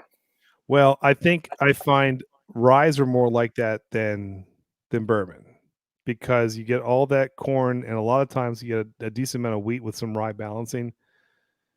That it's sweeter initially, and the ryes you got to go back and take a couple. The Epoch was a great example. Like even the bourbon junkies, you've seen their channel. Like they're pretty huge. Someone slipped them in the Epoch, and they were like, I don't know where this is from or who sent it, whatever. They just randomly cracked bottles, and like every time I sip on this, I want to go back again more and more. I don't know why it is, but the more I sip, the more I've got to have. It's like they put tobacco in or something. Like you're addicted. Like after the second or third sip, you keep going. And this is like that. This is a very flavorful rye. This is very flavorful, especially. Yeah, these guys are young. I mean, so all of you guys out there who say, let's find a bourbon or a rye. We'll try and find something that we think is going to be really tasty. That's not going to break the bank. This one is a little bit pricey, I think. But man, if you like it. If everybody wants a new rye to try next week with us, the one I would recommend that is like amazing bang for the buck would be Old Forester Rye 100 proof. Yep. I want to say it's, I don't know, $25. It's delicious. I love Old Forester, period, to be honest with you. I think their whiskey roast series is fantastic. I think their rye is good. I had the single barrel, the 92 proof from Cindy's is fantastic. I mean, I just Old Forester's good. I'm a fan, converted fan. I'm not gonna lie to you. Fish Paw's got a Old Forester store pick too right now. I think they got 30 bottles left according to the email. Is it good? Yeah, I killed it. Yeah, it's funny. You notice I had help. Well, you notice the bottles that sit on your shelf though for a while too. So, it's in my house it doesn't always mean anything. There's just always so many choices. So there's some I'm more willing to go through quickly as a daily drinker, and some that I'm more maybe don't like as much, or some I do like so much that I kind of like hold back. And then there's some that There's plenty that I would share or want to share, but like the Sagamores, these are probably second bottles, so there's just a little bit gone out of each of them. But I'm thinking about doing a Sagamore week. I have a bunch lined up that I'm ready to just kind of open up and review. I just want to say to Jeff, thank you for jumping on, man. You've been with us a while. He said he enjoyed the stream. Cheers, Jeff. Great job. We hope to see you next week. Bring that rye. Man, we appreciate you coming on, my friend. It was awesome having you on here. So enjoy your night. It's been a fun night again, right? Yeah, it's been great. Are we pouring any more whiskey or what? What are we doing? It's up to you, man. I don't have much of a selection behind me, but I can try to keep up. We need to give you a shopping list, Todd. What I would love that. I would love. Tell me at Whitey's. Is there a store pick I should get at Whitey's? Is there something I should get? I would totally go up there tomorrow and get something. I don't know what they got right now, but I think have you guys? I think you had this, right? We talked about this, Woodinville. I'm on bottle number 2. Yeah, I thought, yeah. But has Todd had it? No, I don't think so. I love it. So it's like $40, delicious. Woodinville. All right. And then I just got, and I haven't opened it yet. They have a port finish one that just hit Maryland. So I got to open that up and check that out. You haven't tried it yet? Yeah. Hold on. No. Stop. What you just showed us 2 similar bottles. What's the difference? Oh, so this one has like a slightly different label here. It says port finished. What does it say? It says bourbon whiskey finished port casks. So they took what was in the regular selection and then added it to a port wine barrel for whatever amount of time. It's the same proof, 90 proof, and then bottled it. So it's going to get some of that sweetness and a little bit of that port flavor. So you haven't had the port yet, right? No, I'm going to fix that right now. Oh, there you go. So tell me what you like better, and I'll get. All right, Jim. Oh, you cracking the port right now? Yeah, there you go. Perfect. Andy's jealous right now. Andy's jealous. I'm not jealous. I just now have to hunt. That's the fun thing. They have it at Whitey's, right? It's at Whitey's. No, I don't know if they have it at Whitey's. Jimmy said Woodinville, and yeah, Woodinville is really, really good. They're Washington State, correct, Scott? Yes. Yeah. Scott, they have that Woodinville, the regular at Whitey's then? Oh, yeah. That's everywhere right now. Okay. And the thing about Woodinville is it's funny. It's a hidden gem until it wins the stinking award. And then the price goes up. That's all of them. It's like, oh, this has been sitting on the shelves. Like McKenna 10 is a perfect example. One I don't agree with, but that was $29, and now it's you can see for $50 or $100 some places. Hold on, we've got Jody here. We were talking about you earlier, Jody. Yeah, Jody, you should come on. Come on, man. Come on. Because we got a couple minutes left, but I think you need to come on. I think so too. I thought we had another hour. Let's go. I have nothing else to do. Well, we might. It all depends. Let's do it. What else are we doing? I'm the only one working tomorrow. I'm working. We work every Wednesday. It just hurts. That's all. Yeah, I don't have to drive anywhere. Do you have to drive anywhere, Scott? See, I don't have to drive anywhere. Oh, what do you think? All right, so Scott is just opened the Woodinville port. I'll give it a minute to because it's a neck pour. Okay. All right, there we go. Yeah, neck pour.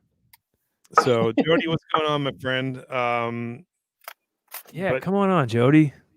Yeah, Jody does big bourbon guy too. He's got a cool channel. Check him out. Does the VR the with the virtual reality. That's amazing what he does. Yeah, it's really cool. I mean, he does good work. Scott, when are you going to start your own channel and just start reviewing stuff and putting it up? Come on, man. I don't have that kind of time. I don't blame you. It's more fun to just show up on your guys' channel. We like that too. Exactly. Show up for the fun and none of the work. Yeah, we're not making any money either. So there you go. Don't do it. Don't do it. Right? Todd told me, he's like, "Hey, do you want to do this channel?" No, I have no interest. And then I was like, "All right, I'll do one video." And I was like, well, maybe we need a logo. Well, maybe we should have an intro. Well, maybe we should have music. Next thing you're like, oh man, like you.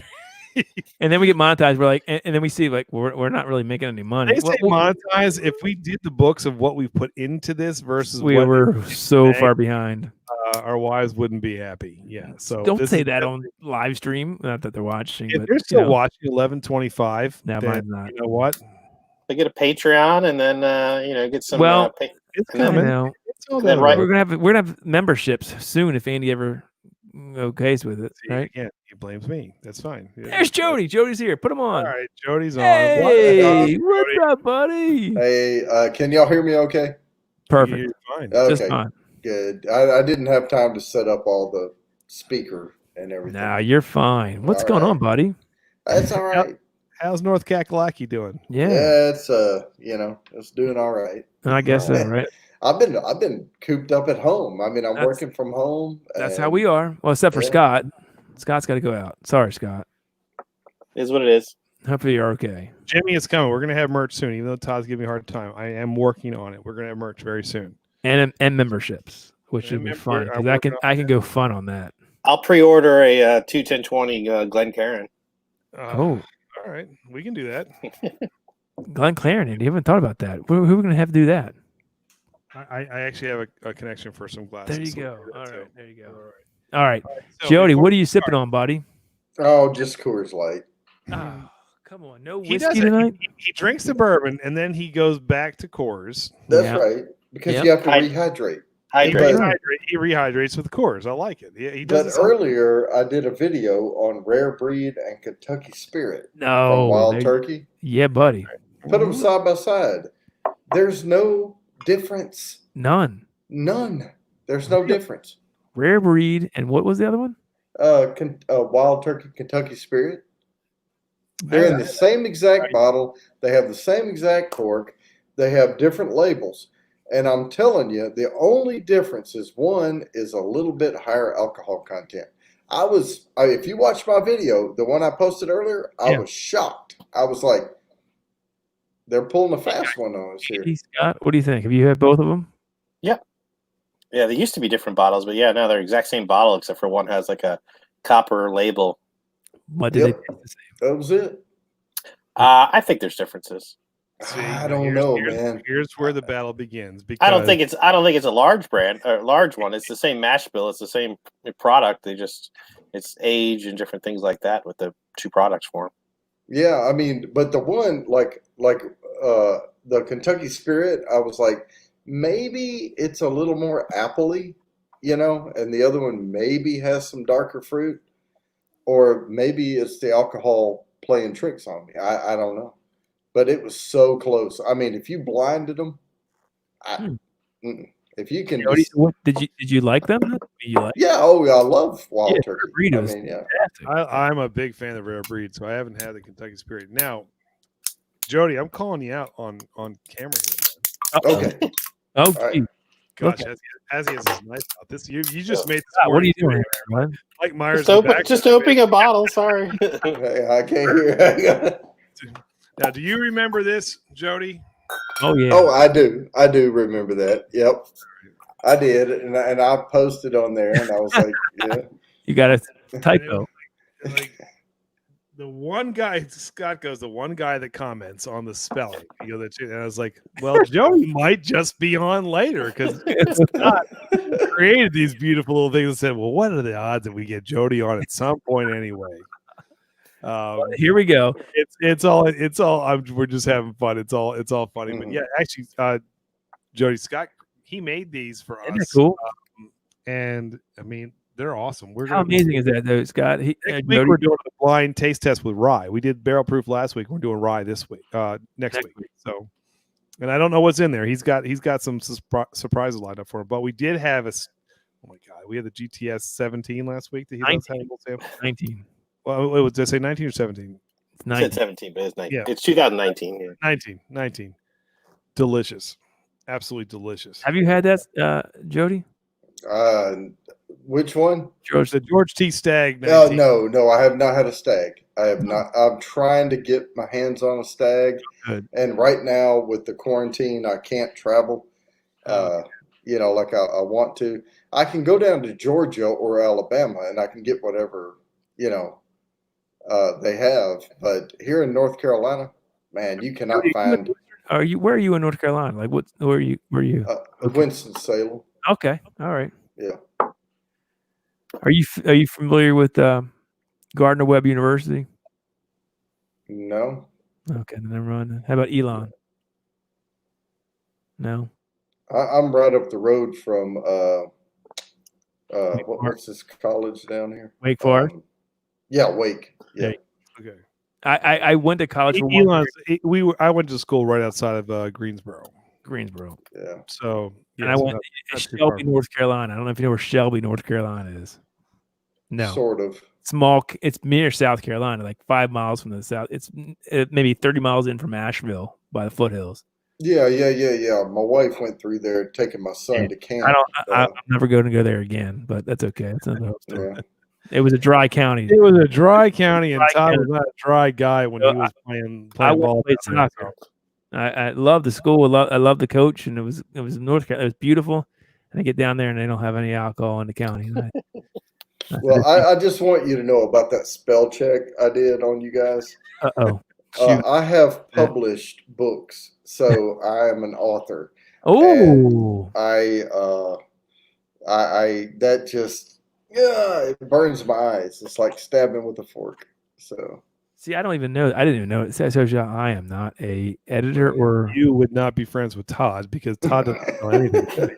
Oh, Andy, you don't either. And then he puts it out on the web for everyone to see, and I have to call him and say, Todd, so every time you see a comment on YouTube that says, "What are you talking about?" We don't even have that anymore.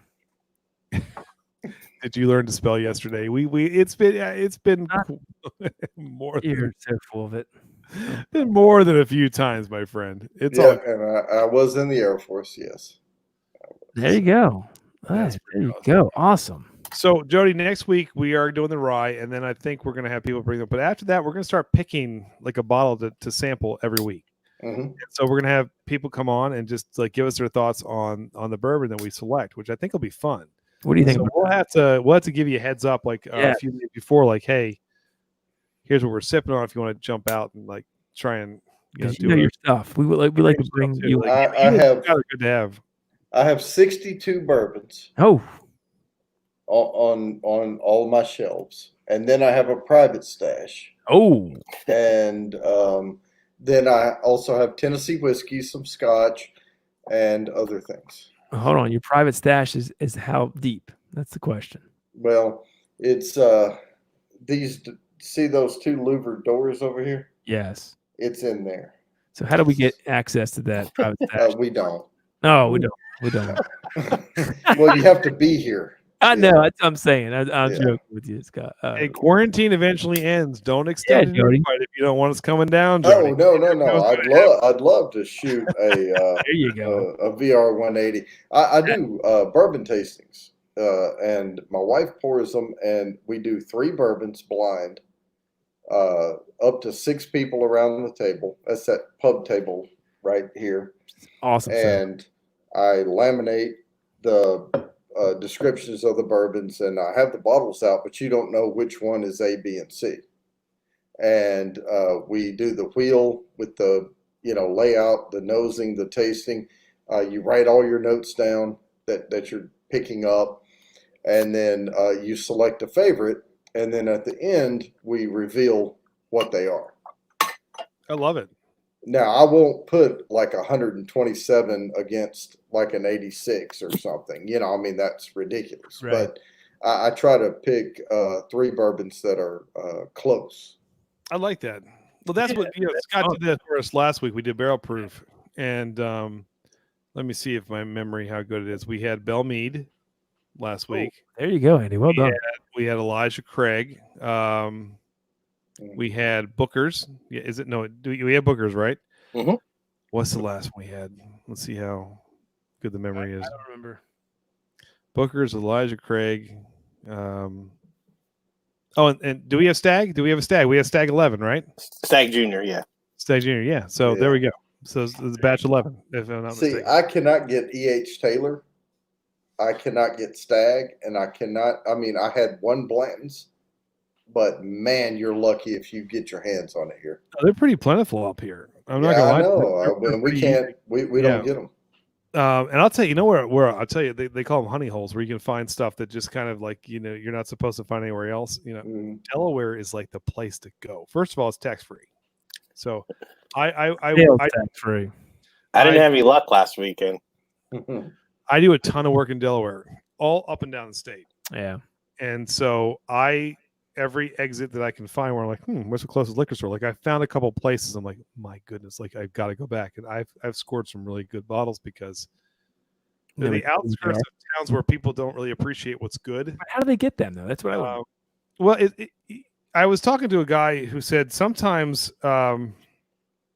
based on what you buy, they will give you extra. You almost like you qualify to get a different tier of bourbon to come in. Right. So some of the really, really cheap liquor stores, they don't get good bourbon, period, because they know it won't sell, and then the distributors won't give it to them. But some people are like kind of on the fence, like good suburb places, but not really too ritzy, are great places to find good bourbons. And I found actually I got an E.H. Taylor Bottled and Bond and a single barrel out there, MSRP, which is great. And actually, I still think the Bottled and Bond is better. I'm just going to throw that out there than the single barrel. But I agree. Yeah, if you get it from MSRP, 100% agree. Yep. Yep. So next week is all rye, right, Andy? So we're gonna do a blind taste. How many do we have, Scott? How many did you give us? 4. There's no more special. Do we have any more surprises? Like, do you have a? No, I didn't have anything yet. No, I didn't have anything super. The Bottled and Bond was the big one. All right, so it's okay. I tell you what, I love Rise. I love Rise. Well, jump on next week because we're gonna do, and then we'll do some Rise after we do our blind taste test. My brother will be back. He's in Dallas this week. He's got a big meeting, so he didn't get a chance to jump on. But the 3 of us will do that blind. Scott knows what we're drinking. It was fun last week because he knew exactly what we were sipping on, and I was surprised by the order in which we picked everything. I was like, oh man, did I really pick it in this order? So it's We kind of weren't that off. I thought we were. I mean, well, I think the thing is when you take away a label and your mind can no longer tell you what you're drinking, yeah, it does change the way you rank things. sure. Mhm. So, and my wife would kill me if I told. Well, I'm going to tell her anyway because I doubt very seriously she's watching 11:30. But we were at a wedding once, and she said, "I want Tanqueray, in my gin and tonic." I said, "You're not going to be able to tell Tanqueray from Rail." She goes, "Yes, I will." I said, "No." She goes, "Trust me, I can tell Tanqueray from regular, just Rail House gin."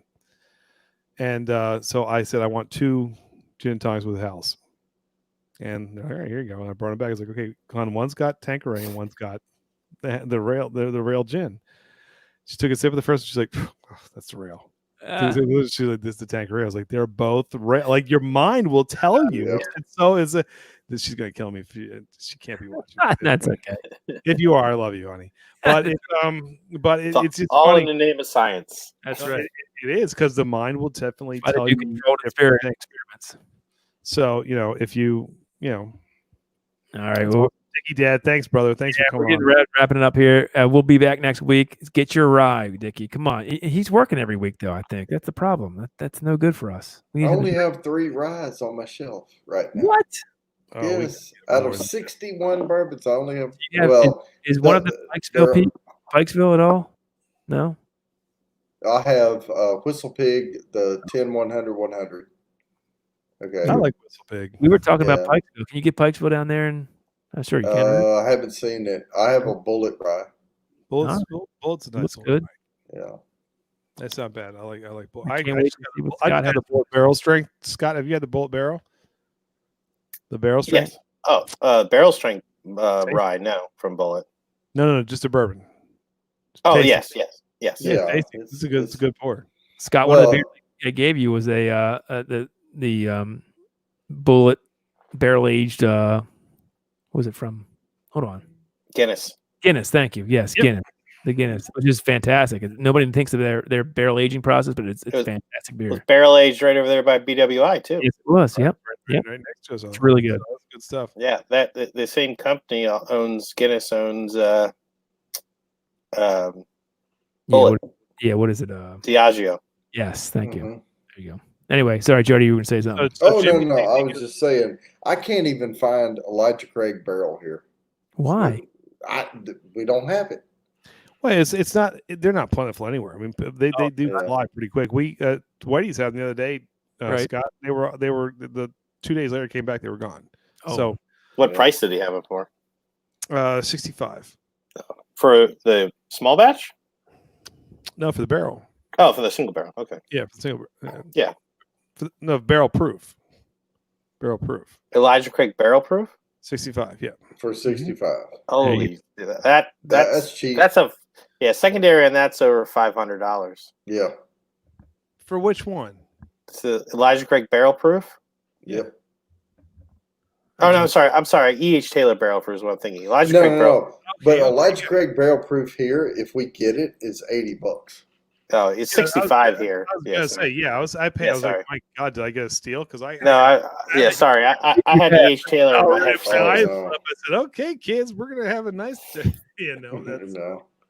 All right, again, good stuff, man. We'll see you next week, hopefully, man. Get that rye. Yeah, thanks, brother. We appreciate it, man.